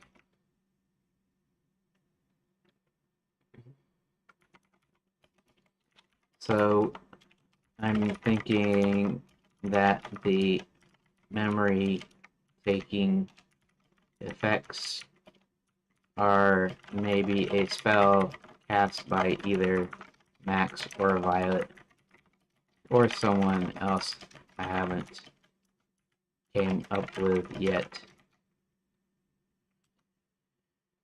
Okay, that makes a lot of sense. If the channel is returning to controlled tourists or anything as chaotic as memory wiping force wouldn't have been allowed to exist, at least not in that state. So if that means it was once normal for us, something else entirely.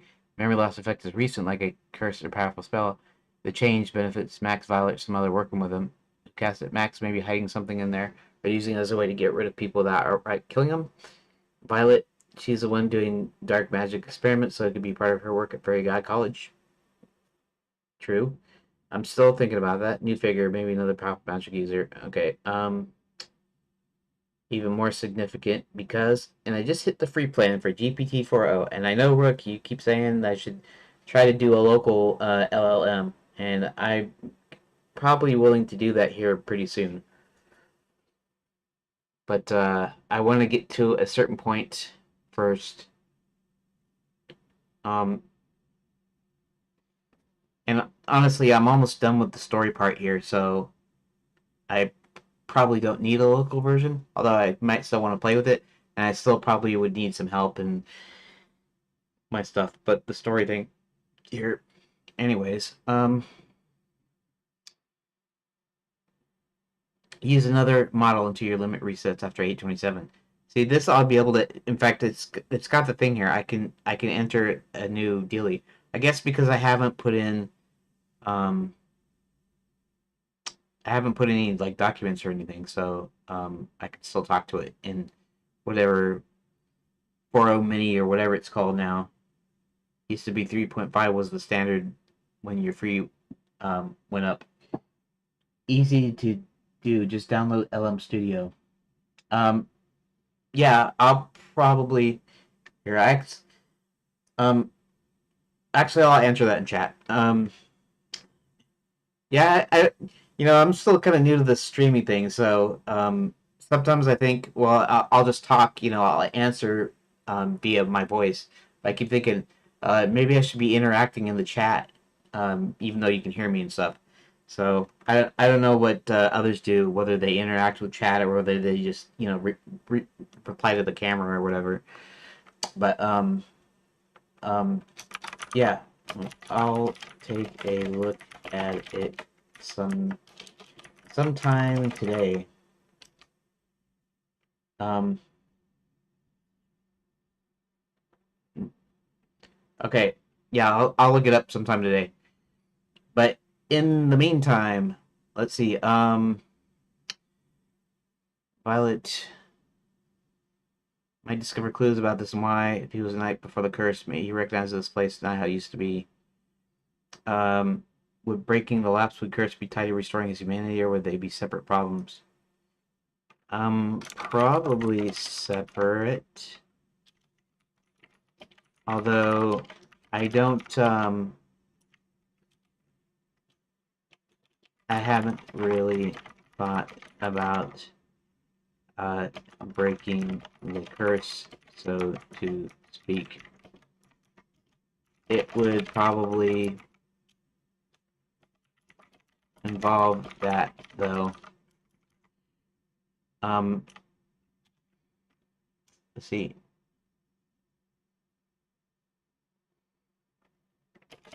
There's another thought I had about maybe the forest has the opposite effect before it was cursed.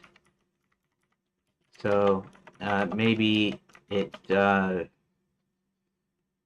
improved your memory somehow or something like that.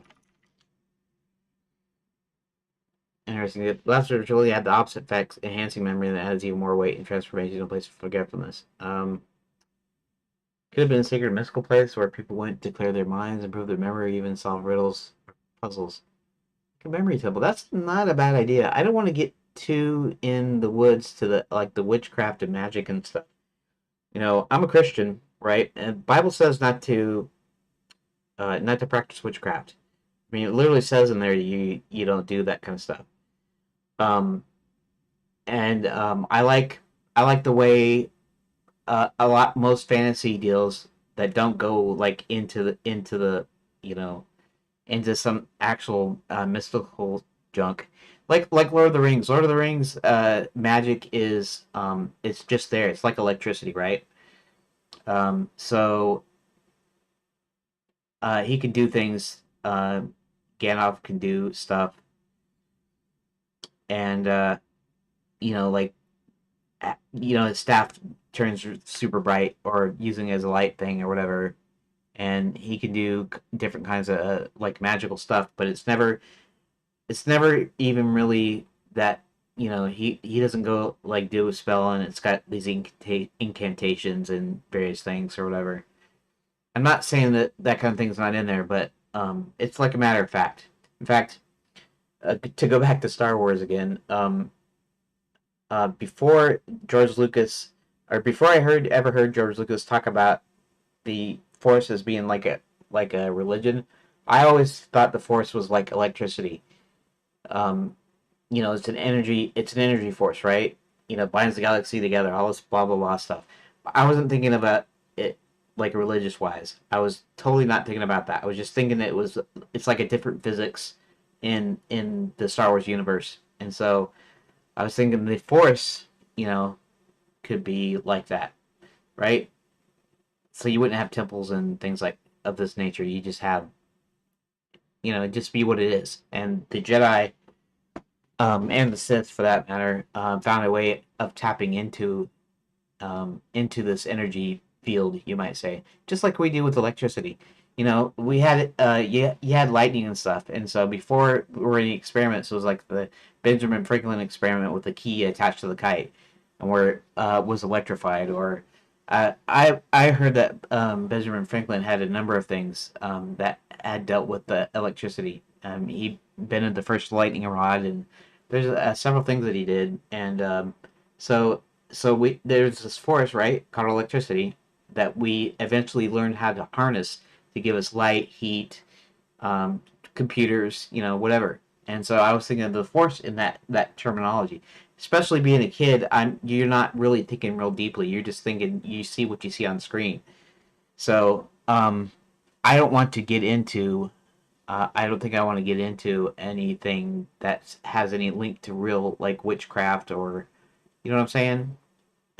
This is fantasy, and this is matter of fact, and um, even the thing with the hats was meant to be humorous. In other words, he has to spell with different hats, funny hats that he wears, you know. So I'm not gonna do this thing with temples or something, you know. My visit and ask, okay. After the curse, max value weaken the collective memory. Um, Piece together what's happening. Erase evidence. Um, Force magic and his curse are connected. Well, they're not really connected because this is all about Violet actually cursed them to. Okay. Yeah. Well, um, firstly, I don't want to dig into quasi-religious ideas, motifs, or methods. I think he's cheating. Who's cheating? Me with the with Chat GPT. I'm actually using Linux Mint Debian edition LMDE 6. Uh, okay.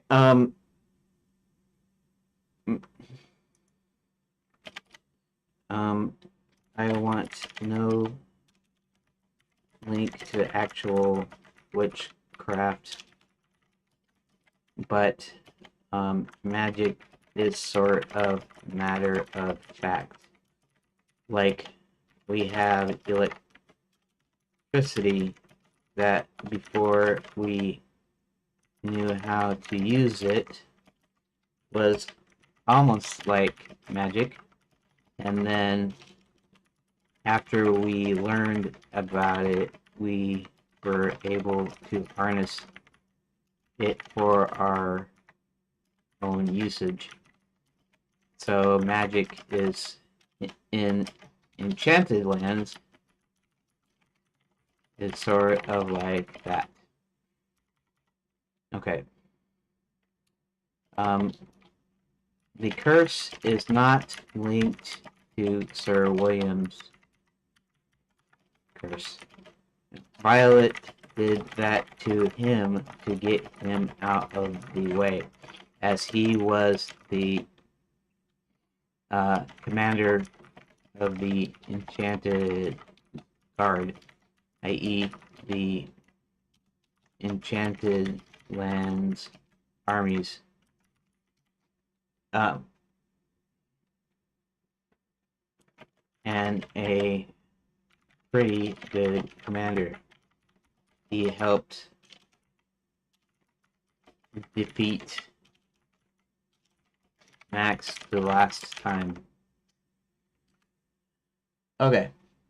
Uh, that's cool. I shifted to Ubuntu 24 LTS today for game dev stuff. And dual booting, so got Windows 2, so I don't miss out on games. Lol. Well, it's 3 a.m. here. I'm gonna sleep. We'll see you tomorrow if you're live. Uh, yeah. Well, tomorrow I should be doing an edit stream using Blender's VSE. Yeah. I'm also using Redot.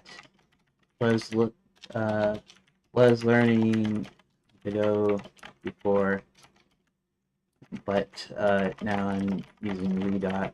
Already got a basic framework for phase 1 of my game, which is choose your own adventure style. Eventually, in later phases, building phases, building up to a fully interactive one, and click adventure. Oh, cool. I love to use the Blender editor from time to time. Cool. Compilation is faster in Linux. I also heard that Blender is actually faster and somehow better in Linux too. So, and same old, got your link from the Redot chat. Oh, cool. At least there's someone. Uh, all right, man. You too. See you. Talk to you later. Okay, cool. That's cool. Getting people from Discord. That's kind of cool. All right. Okay. Oh shoot! It's almost 5. And I almost don't. I mean, I am kind of getting somewhere. I'm kind of semi deciding that he's gonna end up chasing Sir William into Lapswood. Okay, I see that makes a lot of sense. Great, you're sticking with a more grounded approach to magic, avoiding religious witchcraft motifs. If magic is just another force in the world, similar to how we harness electricity gives a story scientific, pragmatic feel will still allowing for mystical elements that make fantasy fun. Let's reframe things accordingly. If less, the forest could have been enchanted in a way that affects memory rather than having any religious. Yeah. Before the curse could have been a place where mind clarity was improved. Perhaps it was a place of rest and rejuvenation. People went to clear their minds to find peace. It could have been a place where focus and concentration were naturally heightened.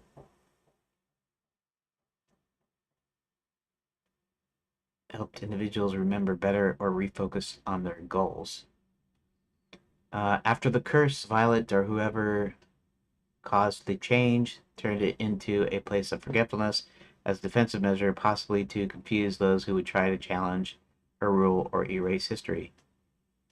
It could have been a method to cloud the minds of kingdom's heroes, particularly anyone trying to stop her plans, like Sir William.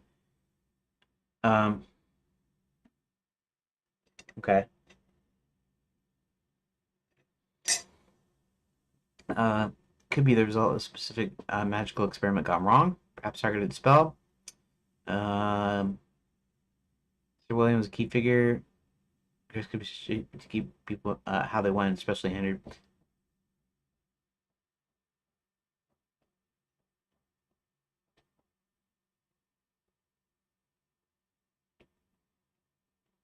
Um, could be mysterious natural force. What time is it? Manipulated to serve Violet's purposes without having any inherent link to witchcraft. It's more like a magical tool that uses safeguard to her own power. Um, About spell, what's the enters? Okay. May not know exactly why he's in Lapswood at first. But loss of memory. I keep on hearing weird knocks, and it might be somebody knocking at the door, but I don't really like to actually answer the door when I don't know who's out there. Sounds like somebody's hammering on something.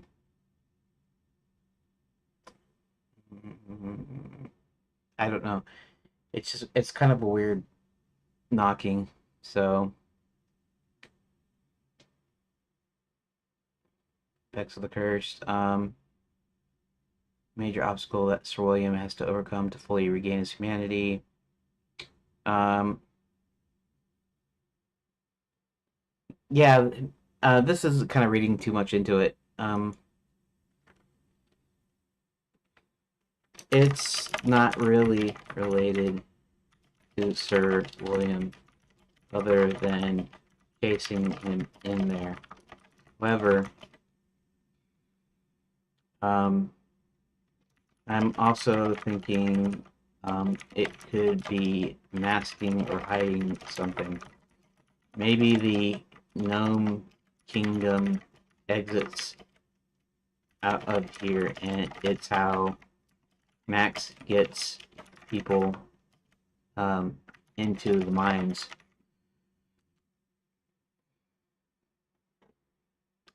I see. So Lapswood is less about Sir William's curse and more of a key location tied to a larger plot, especially related to Max hidden operations, particularly over Trist. Especially it's connected to secret entrances and hidden locations like the Gnome Kingdom. Here's how we can expand on that. Camouflage entry point. Forest memory erasing properties act as a defense mechanism, preventing anyone from remembering how to access the hidden places once they enter. If Max uses Forest Magic to hide these locations, the memory curse could be intentionally designed to mask the entrance or obscure the path. People who stumble into the forest may forget important details about the surroundings. Yeah, right? Yes. And this is basically something that I did come up with myself, essentially. Uh, but I'm still using ChatGPT to just kind of bounce things off. So I think I think that's okay.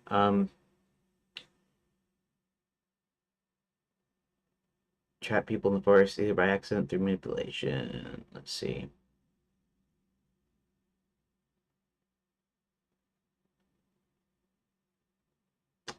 Yes. Okay. Yeah, there's okay. So there's still a thing. Okay, so basically, he's abducting tourists and citizens. Max is. One of the ways is through Zanzibar's shows, but he takes them, but we don't know where he takes them to.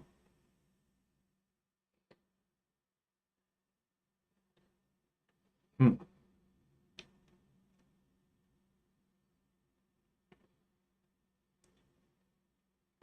Half the time. Okay, so originally it was just it was a forest of trees without like leaves, and so you could see everything. And then what I've been thinking lately is like a mist or fog or something rolling in, and I never thought about that. Maybe um yeah. Okay. I'll have to think about that. Break free the memory curse to retrace your steps. Main server could involve active defense. Uh,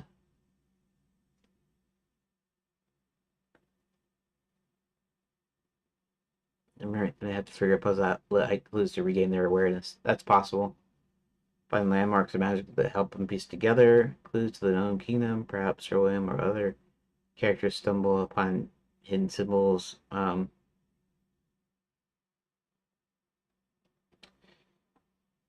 Small bits of information about the force connection to Max operations.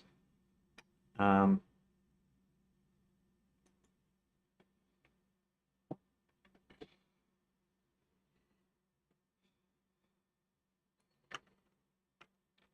um, maybe. Originally, I was thinking that, um, so originally, Max, would abduct people from the surface and get them into the mines. Later, he uses Zanzibar to lure more people. So, so he could enslave them. Um, so I'm considering the fact that the gnomes have a secret entrance, and maybe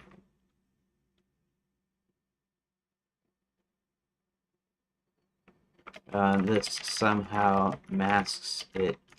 But um, I do have the problem of originally it being just a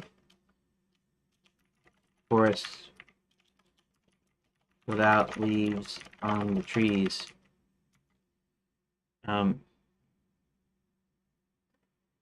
have the problem of originally being a forest without leaves on the trees. Um, so you could probably literally see for miles around.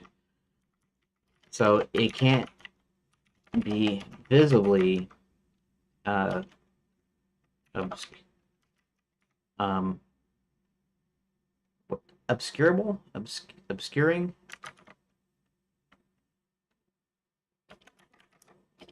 Um,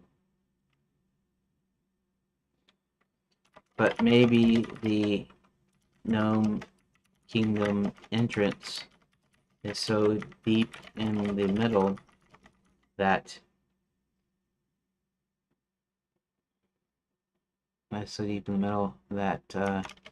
before you actually reach it, you've lost your memory.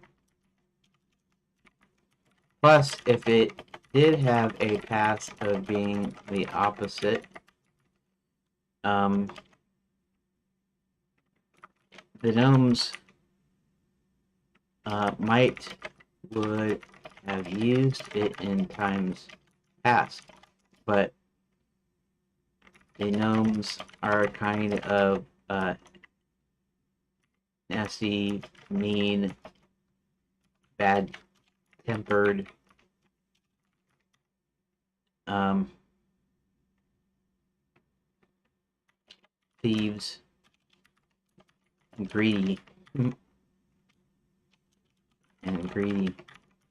I don't imagine a place like that when it was good um,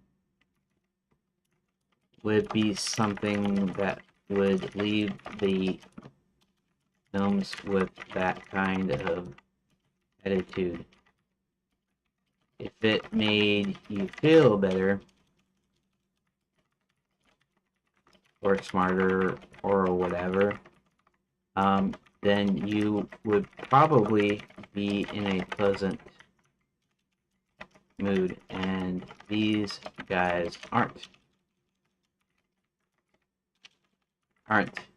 aren't. Slowly making it, slowly working it. The thing about Lapis was once a beneficial mystical place, but it's been twisted into something much darker. More, uh, well, I didn't say that they were. I simply said they would be good natured if it was good. But, okay, right.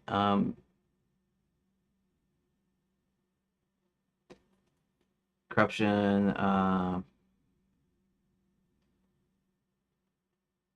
Up the gnomes who might have been tricked into thinking.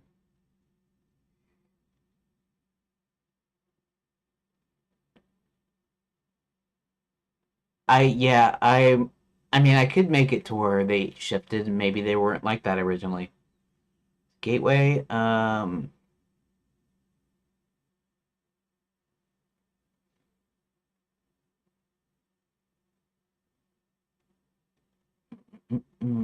Yeah, make it nearly impossible for the Gnome Kingdom.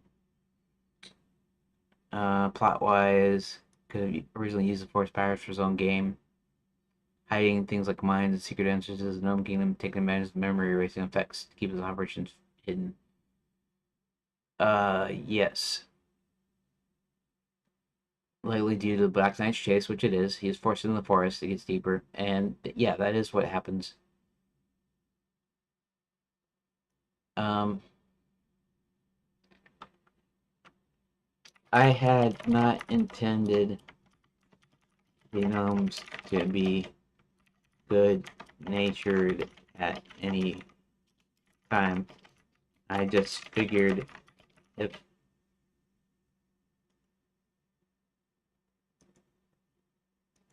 uh, I I just figured if this was a place that was positive in some way, they would have to be positive as well. So using that as a cover up for the entrance might not work.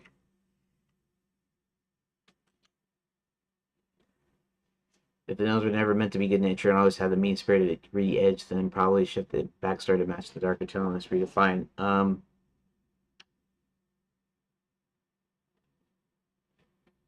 No, well, okay.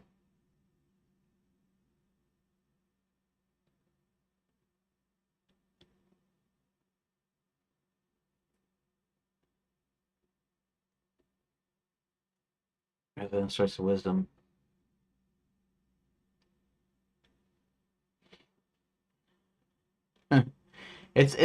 I mean it's kind of crazy though that the AI just kind of thinks up and comes up with its own story, so to speak.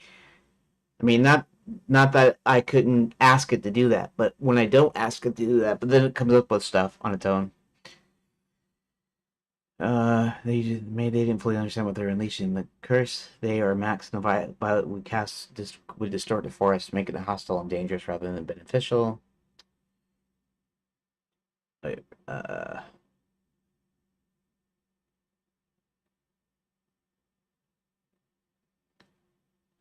hmm,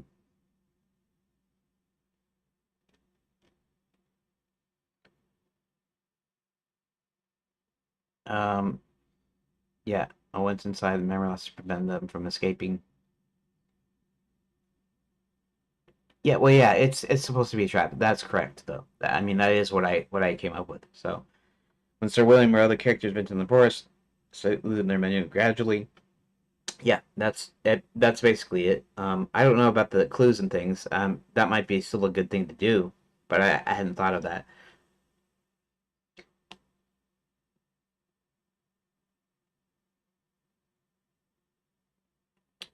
Yeah. So yeah, but maybe the forest was normal, vibrant forest with leaves. Um, so the idea that it was the opposite is out because the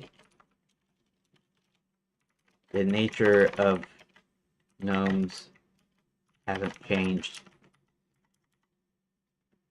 But I can still do the same thing. So so it was a normal forest, um, but since Max came, they cast a spell that caused it to slowly forget even uh, that caused the trees to even forget to grow leaves.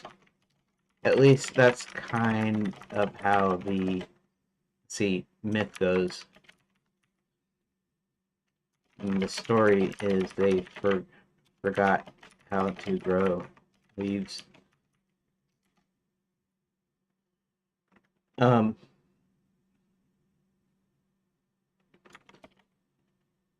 And maybe it's just because the gnomes did enter and exit here. Now, when Roland and John go into the mines, he knows a secret way or two into the gnome kingdom from the dwarf mines, but I figure the gnome kingdom is literally sitting under the forest. Oh, literally the.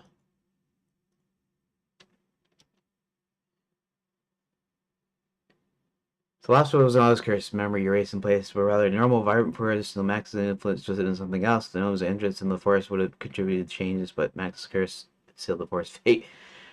That's a really interesting dynamic. It's like how the AI thinks everything I come up with is great and awesome. Uh, Lapse of the less vibrant forest full of leaves and life to natural wonder is a place where the gnomes might have used to enter and exit from time to time, either from their nefarious business dealings or simply because the forest was a convenient shortcut to their kingdom, underground and hidden elsewhere. At this point, the gnomes had no intention of changing the forest itself; they were just using the path. Max's curse, when Max came to power, he used the forest for his own purposes, perhaps trying to hide the entrance to the gnome kingdom more effectively, maybe even covering up his quicksilver mining operations. Max could have worked with Violet, or maybe even other dark forces, to cast a spell that would alter the force's nature. This spell might have stopped the trees from growing leaves, which caused them to lose their vibrancy over time, symbolizing the death of life. Much how the forest itself is now a place of confusion, danger, and memory loss. The gnomes likely still use the forest, but they don't care that it's cursed. If anything, the curse might help them hide their kingdom more effectively. Memories and effects of the forest make it hard for anyone to remember how to get to the gnome kingdom or find their way out. The Gnome Kingdom is literally beneath Lapswood, but hidden and well protected by both the curse and the Gnome's own underground network. The Gnome's secret tunnels could go be deep under the roots of the forest, with only a piece like the passageway leading into their kingdom. Yes. Uh, Roland and potentially John might be the ones who know the secret routes that lead into the Gnome Kingdom. They still have to deal with the memory loss effects of the forest as they venture deeper. Nah. Roland's knowledge of the secret passages would be the one key ways they navigate through Lapswood. Okay. But that's okay. I mean, it's working on basically on the basic. Uh,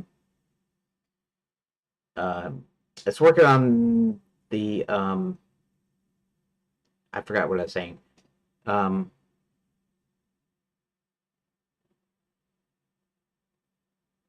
Very different atmosphere, dark, greedy, so beautiful. It's actually not beautiful. That's kind of the point. There's this difference between. Okay. Yeah. But okay.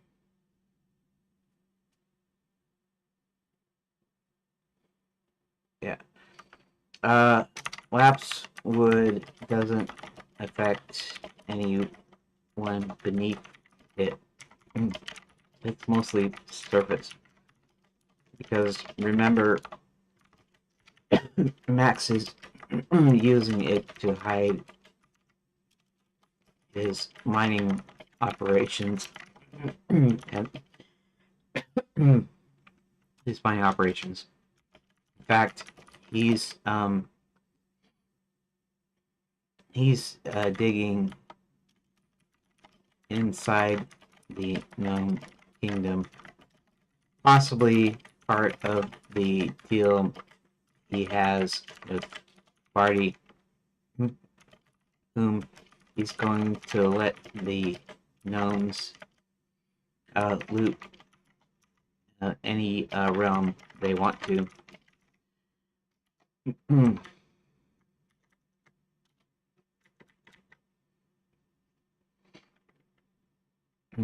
Okay.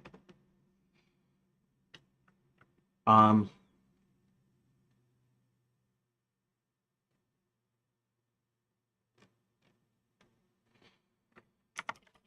So also, the gnome kingdom isn't beautiful at all.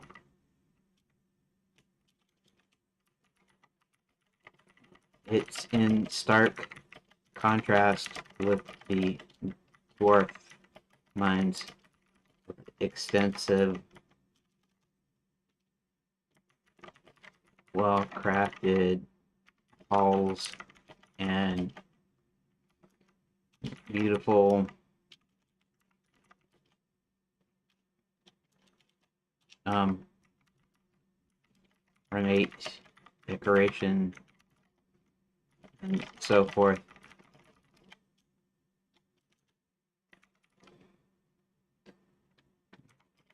The dwarves are generally nice and open, although lately, even though they're still good, they've become more closed up and keeping to their own.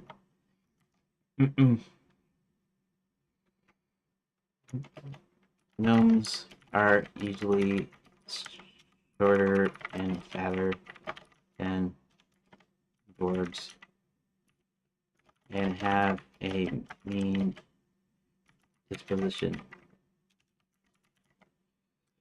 Um, now that color clears up a lot. See, what I'm doing is most of these are my ideas, and I keep telling it so it keeps revising. And like I said, I'm using it for ideas, but I'm also using it as a way just to kind of like solidify or clarify my thoughts. So I come up with this idea about it being the entrance to the Gnome Kingdom because I thought maybe if maybe people forget enough to where they just stop and they'd be there like forever and like until they died or something. You wouldn't want that in a tourist resort. You wouldn't want anything evil in a tourist resort, right? You want it all be nice, controlled. You know, you go to Disney World or Disneyland, you expect it to be safe. You expect it to be orderly. Clean, that sort of thing. Although lately there's been lots of problems with Disney World now. No, but the idea, at least when Walt Disney was alive and running Disneyland, everything was supposed to be spotless, spick and span. Everybody's supposed to be really friendly. Um, it's supposed to be just like a good time for all, basically. So, so yeah, so Enchanted Lands is supposed to be like that. So any of this bad stuff is because somebody put it there later, cursed it, or did something to it. Except the gnomes. The gnomes have always been pretty nasty and mean. But in general, the dwarves would probably kind of keep them in check. I'd imagine. And of course, you have the enchanted guard, and so um, any any theft or anything like that would be probably kept to a minimum. Like you have in anything where lots of people congregate, there's bound to be some incidences and things that happen. But for the most part, it keeps everything clean and nice, and everything's going well. So this forgetful forest here wouldn't have been the natural way it was originally, and so I figured it's got to somehow clue into somewhere. And so what happens is when he abducts citizens or tourists, he takes them to the Gnome Kingdom. He actually has the gnomes actually take them down into the mines. Okay, keeping things hidden. Both the Gnome Kingdom and its Quicksilver mines, rather than infecting anything on the ground, beneath the ground. Okay. Magically curse on the surface but not beat into memory erasing effects apply to those walking the forest itself. Strategic curse cast by Max to ensure that anyone entering the forest loses track of time, forgetting where they came from and what they were doing. This is an important plot element because it makes tracking anything or anyone through the forest nearly impossible. Gnomes may not even be aware of how much Max's curse has impacted the surface above them because it's simply obscuring the area around their hidden kingdom. Gnome Kingdom is hidden deep below Lapswood, is generally unaffected by the curse that hovers above. The kingdom is dark, grimy, far from beautiful, in stark contrast to dwarf mines with their well-crafted, ornate halls. That's almost word for word what I said, but that's fine. Gnomes are often shorter and fatter than dwarves, and unlike dwarves, they are more mean-spirited, deceptively clever, using their thievery and greed as their main tactics. There's no warmth or sense of community within the kingdom. Instead, place of corruption where the gnomes are constantly looking for ways to take advantage of whatever they can, especially resources Max is offering them. They dig deeper in the earth, looking to loot other realms as part of a deal with Barty.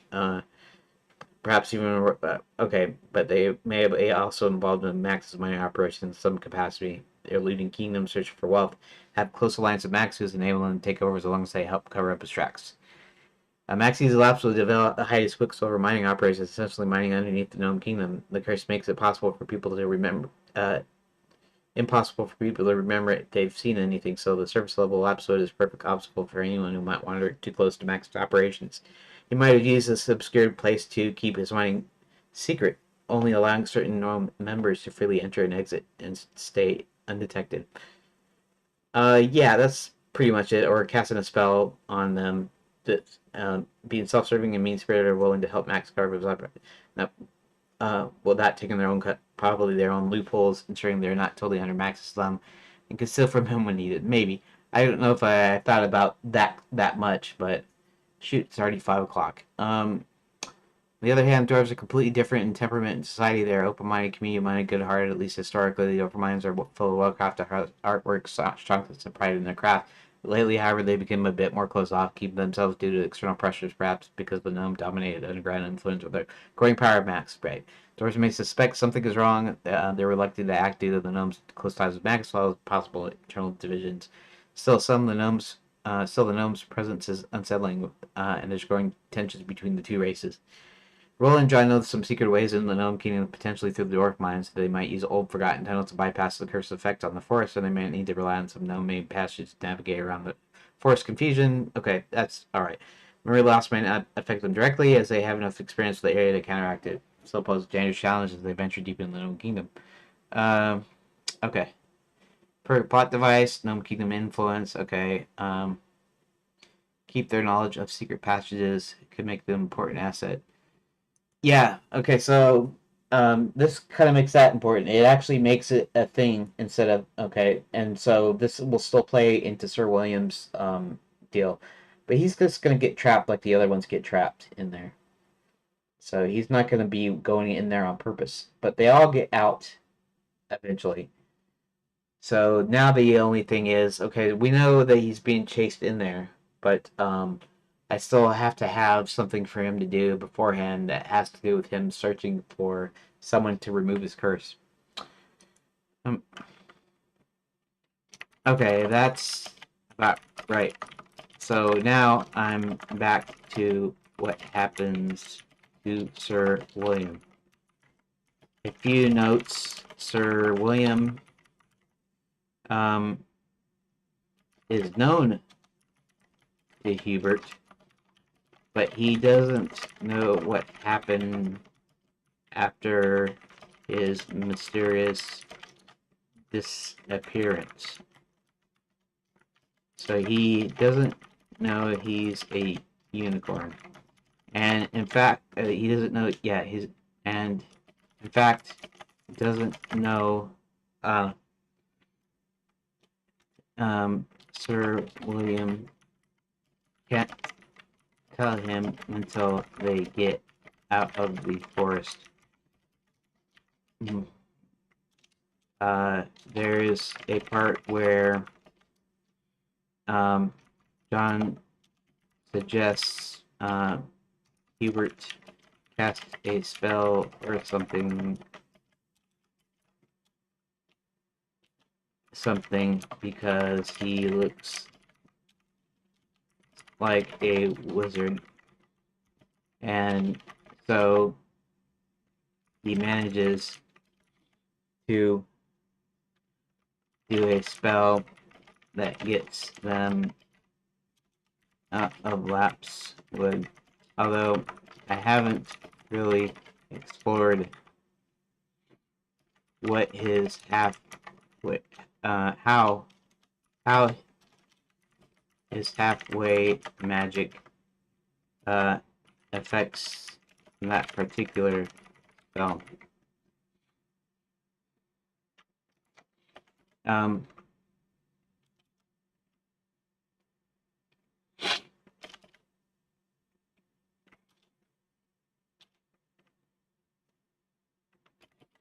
Okay, so he gets chased in there by the Black Knight, but I still need Sir William to be searching for someone to lift his curse. I don't know what he should be doing though. Yeah, I'm gonna have to quit here in a second. Because it's getting a little too late. So Sir William is searching for someone to lift his curse while being pursued by the Black Knight. Here was another Sir William to turn into unicorn, which makes things a bit more complicated. Might be doing a house quest to lift the curse could tie into this role. Here's a breakdown.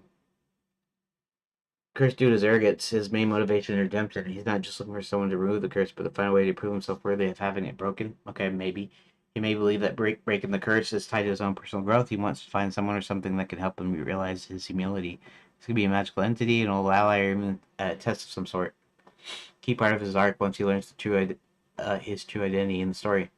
Search for knowledge. While Sir William is a unicorn, he might have retained some of his memories, though they may be fragmented.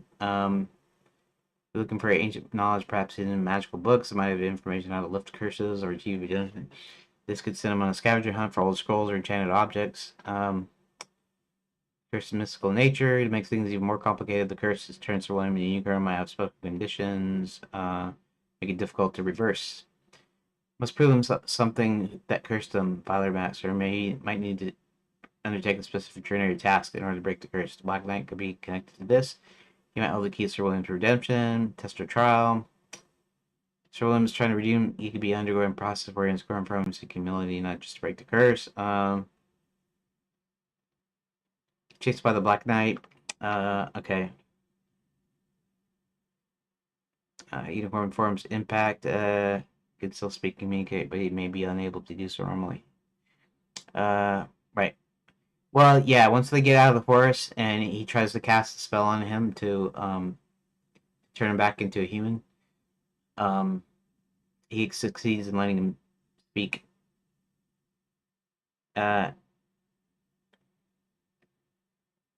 Make a specific type of power to break it. Okay. Find a way to reverse the curse. His main objective, of course, game redemption. Okay. Secret or testing the curse. Guide him toward lifting his curse. That could be someone who's dealt with.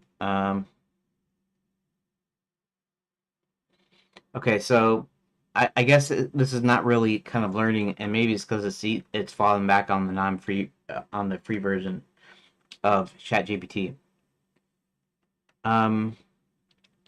Giving me some hints, but let me just say, Hubert will cast a spell to turn him into a human. Probably once they've regained their memories, but the spell will only affect his speech, allowing him to talk in human speech. So then he could tell Hubert he was cursed and ask if he can help him lift it. But before Hubert can do that, he needs to have his magic fully restored.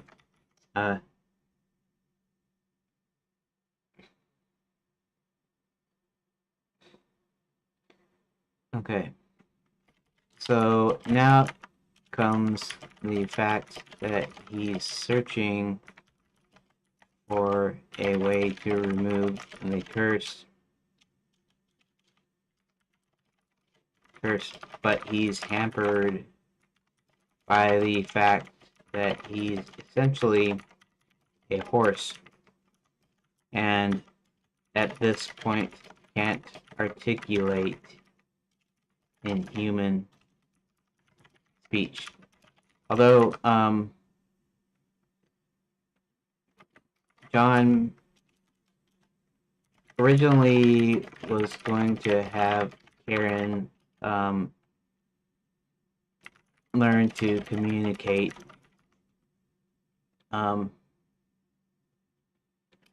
with Sir William before he can speak. But then was thinking that somehow a book from Enchanted Lands ended up in the library that John and his mother works at, uh, which was Unicorn Sign Language. In fact, I was also going to have, at some point, still may, a rendition of Beauty and the Beast from our world was going to show up in Enchanted Lands, um, to make it as a sort of joke.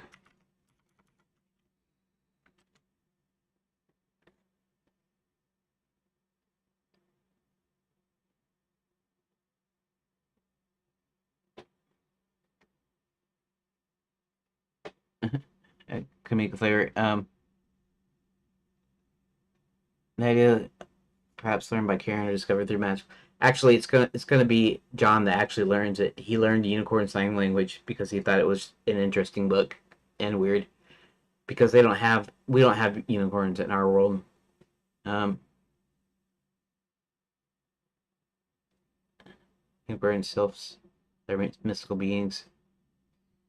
Uh, so here spell only partially work, allowing Sir William to speak in human speech, but not fully break the curse. Point. Uh, yeah.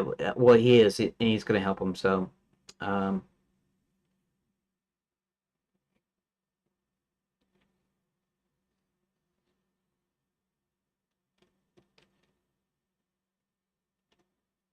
Beauty doesn't know she's in a magical world, and obviously Sir William trying to navigate his curse.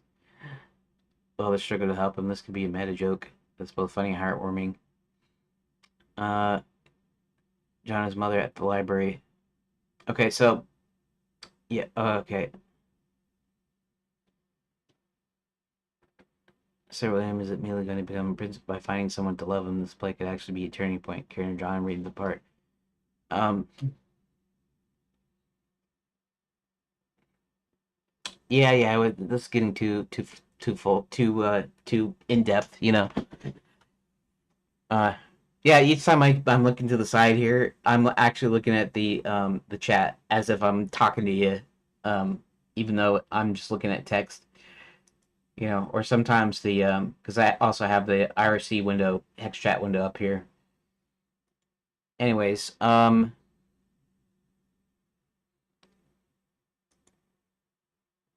yeah.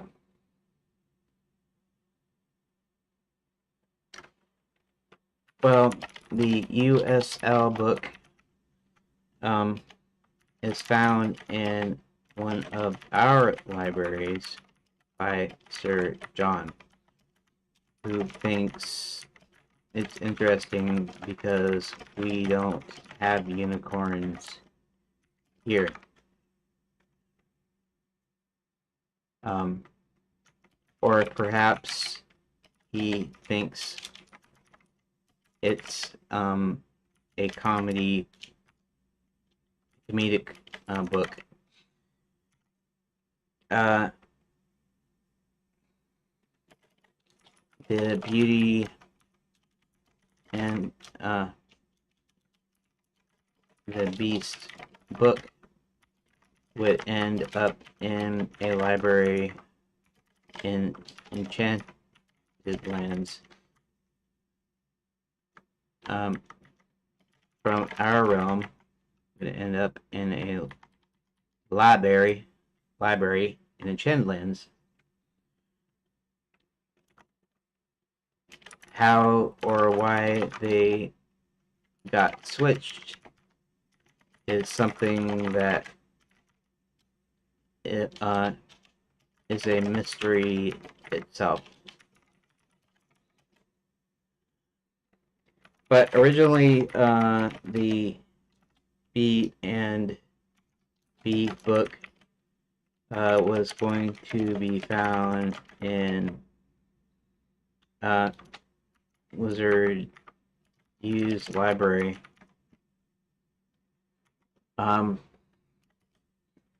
However, we don't visit the library in this version. But I do have the Fairy God College library,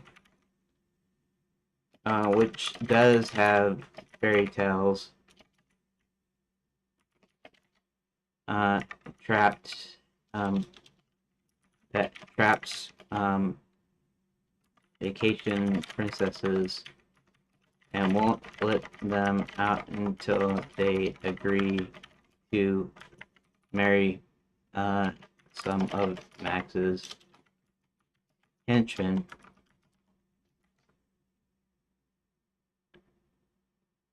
I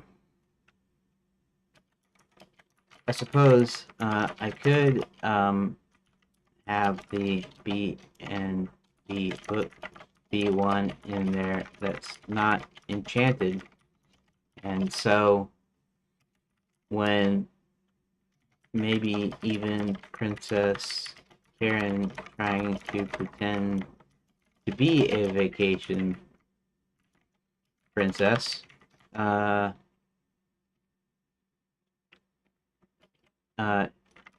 she opens the book. Nothing happens because it's not enchanted. It's just a storybook. So that would actually kind of work. Whereas it was going to be in the Wizard U library, but now since they're keeping the vacation princesses there, trapping them in books, in fairy tale books like Enchanted or whatever, the somehow the Beauty and the Beast one could actually end up there as well, and maybe uh,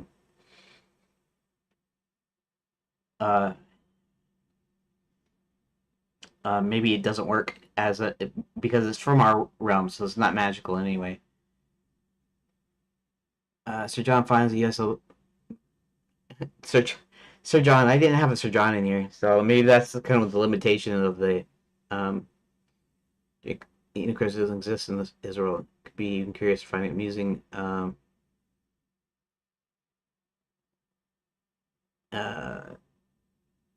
maybe Sir.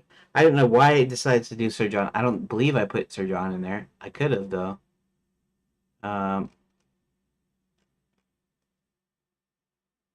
okay. I think there's actually since Fred understands Sir William's frustration, funny setup. Okay. Is Mr. Nitzev how to get there? It could be settled due to magic from our world somehow influences. Okay, yeah. Is it enchanted? Enchantment so bridges. Nothing happens. This plays in the idea that Fairy God College is a place filled with strange, enchanted, and occasionally dangerous books.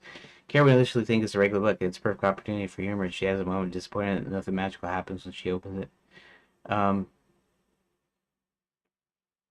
Foreshadow Sir William's curse in a comedic way. Only you realize it mirrors Sir William's story in some odd ways. Yeah, that could be, yeah.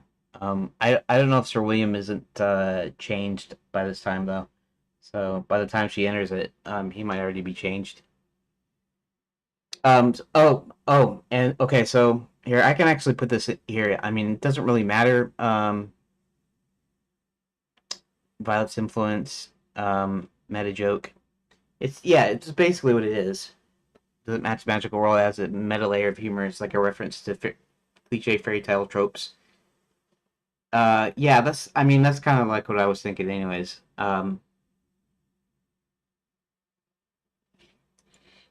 Okay. So we can get this idea that maybe Violet came up with the idea to curse Sir William by reading this book. She didn't necessarily have anything to do with putting the book in there, but since it is in Fairy God College, which she controls at the moment, we can assume she must have read it somewhere to get the idea to enchant Sir William, considering he was kind of arrogant in the first place. It's kind of cool. I mean, some of the stuff, it doesn't really write itself, but kind of. Like, I get an idea and I say, well, what this happened? Well, it's like Lapswood, right? I had this idea in the very beginning about this, forest of fading thoughts thing where you get trapped in it, and I was thinking, well, this is a resort, so I can't have something like that in the resort, but maybe the bad guys put it in there because it's part of their plan, and that would make sense, right? It would make sense that it would be in there in the first place because you don't want anybody to have any bad experiences there because it's a resort, right? So that's how sort of um, things sort of write themselves, kind of so to speak. And so I was thinking, that's what I was thinking originally too, because it's kind of like Beauty and the Beast, what happens in there. And so this is kind of the same way. Mm, Violet might have come across the Beauty and the Beast book while she is researching curses or looking for inspiration. Yep. Uh, Well, Violet doesn't necessarily place the book in the library. She could have studied it and adapted its core ideas to a magical curse.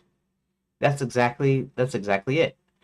Violet's connected to Sir William. Before the curse, Sir William was a noble knight, and his arrogance probably made him seem untouchable. Violet might have found this behavior infuriating. Well, not necessarily.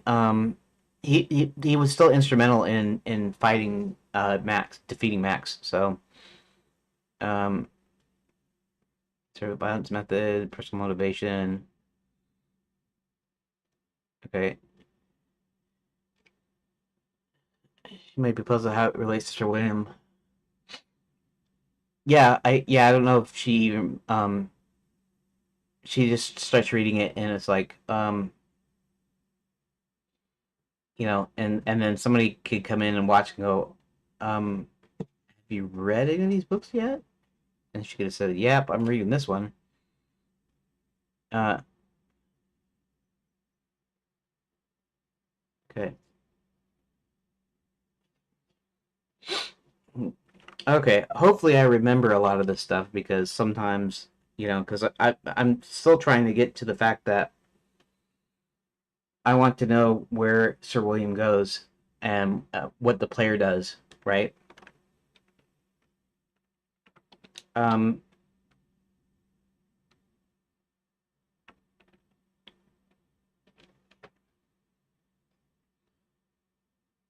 I'm leading guide for Violet to manifest her ideas. Um, this fits pretty well, although I'm not inclined to think this deeply about all of that. However, this is mostly in line. And now my time is up, and I'll have to resume this discussion later, perhaps Monday. It is Friday, February 21st, 20, 25, 5:34, 5:35 p.m. Eastern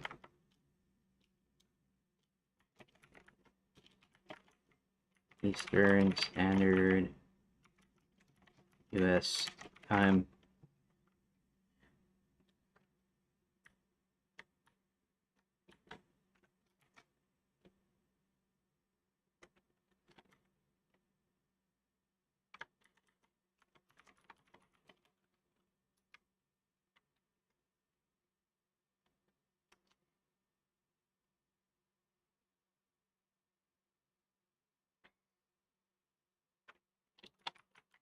Thank you. I always say thanks because, you know, eventually they're going to be autonomous agents or whatever. Autonomous, they'll still be robots, and, you know, they'll still be computers and whatever, but they'll react like humans do and stuff. And so, courtesy, like you would a person, is probably a good thing to remember. Anyways, I am really late right now, and hopefully my dad isn't mad about that. He did have some stuff to do, so it's possibly that he's been working on that. Anyways, um, so we didn't exactly. Here, I'm gonna write just a few short things here. Actually, I'm gonna do my recording here too. So before I go, start recording.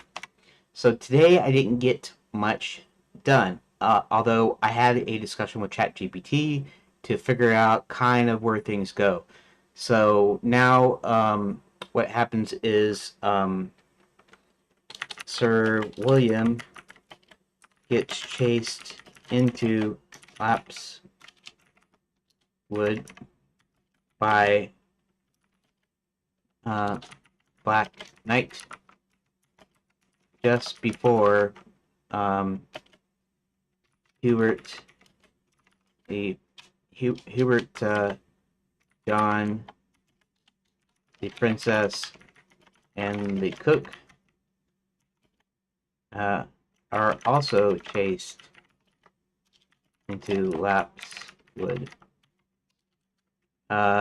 Lapswood wasn't always this way. It was a lush, vibrant forest with leaves on the trees and all kinds of exotic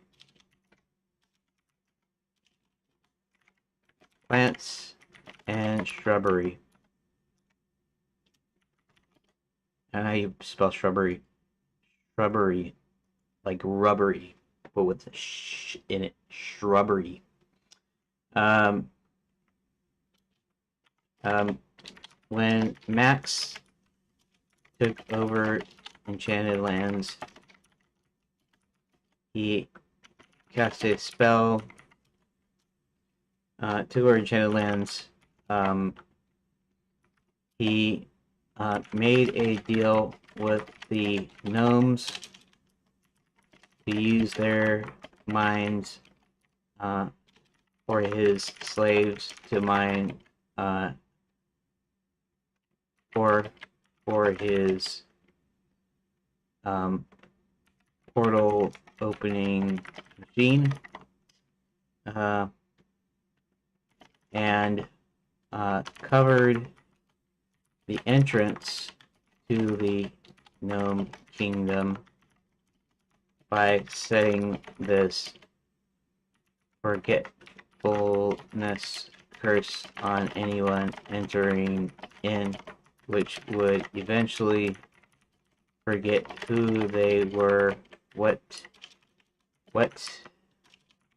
they were doing, who they were, what they were doing.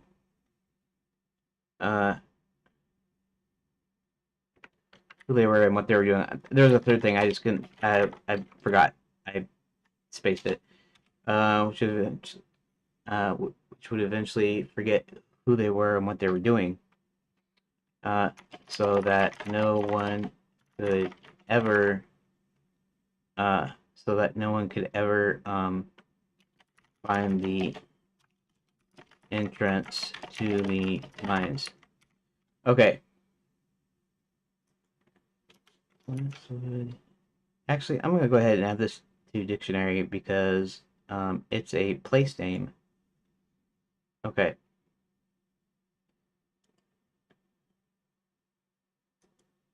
Zora is the name. Alzar is also a name. Let's add to dictionary. Let's just start add to dictionary. Uh, Forgetfulness. There we go. Okay. Whether you know one could ever find the entrance to the mines. Okay. Um, there's also an Enchanted Lands book called not Universal Unicorn Sign Language for Everyone. That ends up in John's own library in our realm, and a book that tells the story of Beauty and the Beast from uh, a library in our realm. It could be from John's library too, because it could be just a swap. Ends up in Fairy God College. Presumably, this is what gives Violet the idea for cursing Sir William to get rid of him so he can't command the armies of enchanted lands.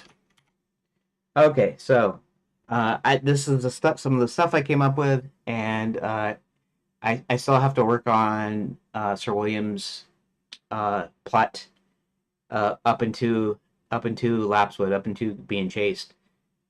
He's got to go on a search for somebody to help lift his curse, and then it leads him to where the Black Knight's chasing him and chases him into the forest. So I guess I'll get to that later, and I'm gonna save this, and um, yep, there's that. Okay, let's see here. Uh, okay, hopefully that recording was okay, and I want to say thank you to everybody that listened and or watched, or that does in the future, looking over the stream. I appreciate it, and I will see you tomorrow probably for another edit stream, and then Monday for so we can finish up this plot outline stuff, which is apparently it's going to take another week, but we're getting closer, almost there, almost ready to implement the rest of phase one and then release it before going on to the next phase. So thank you, and I will see you. I will see you later, and so thanks again. Okay. Thank you for watching.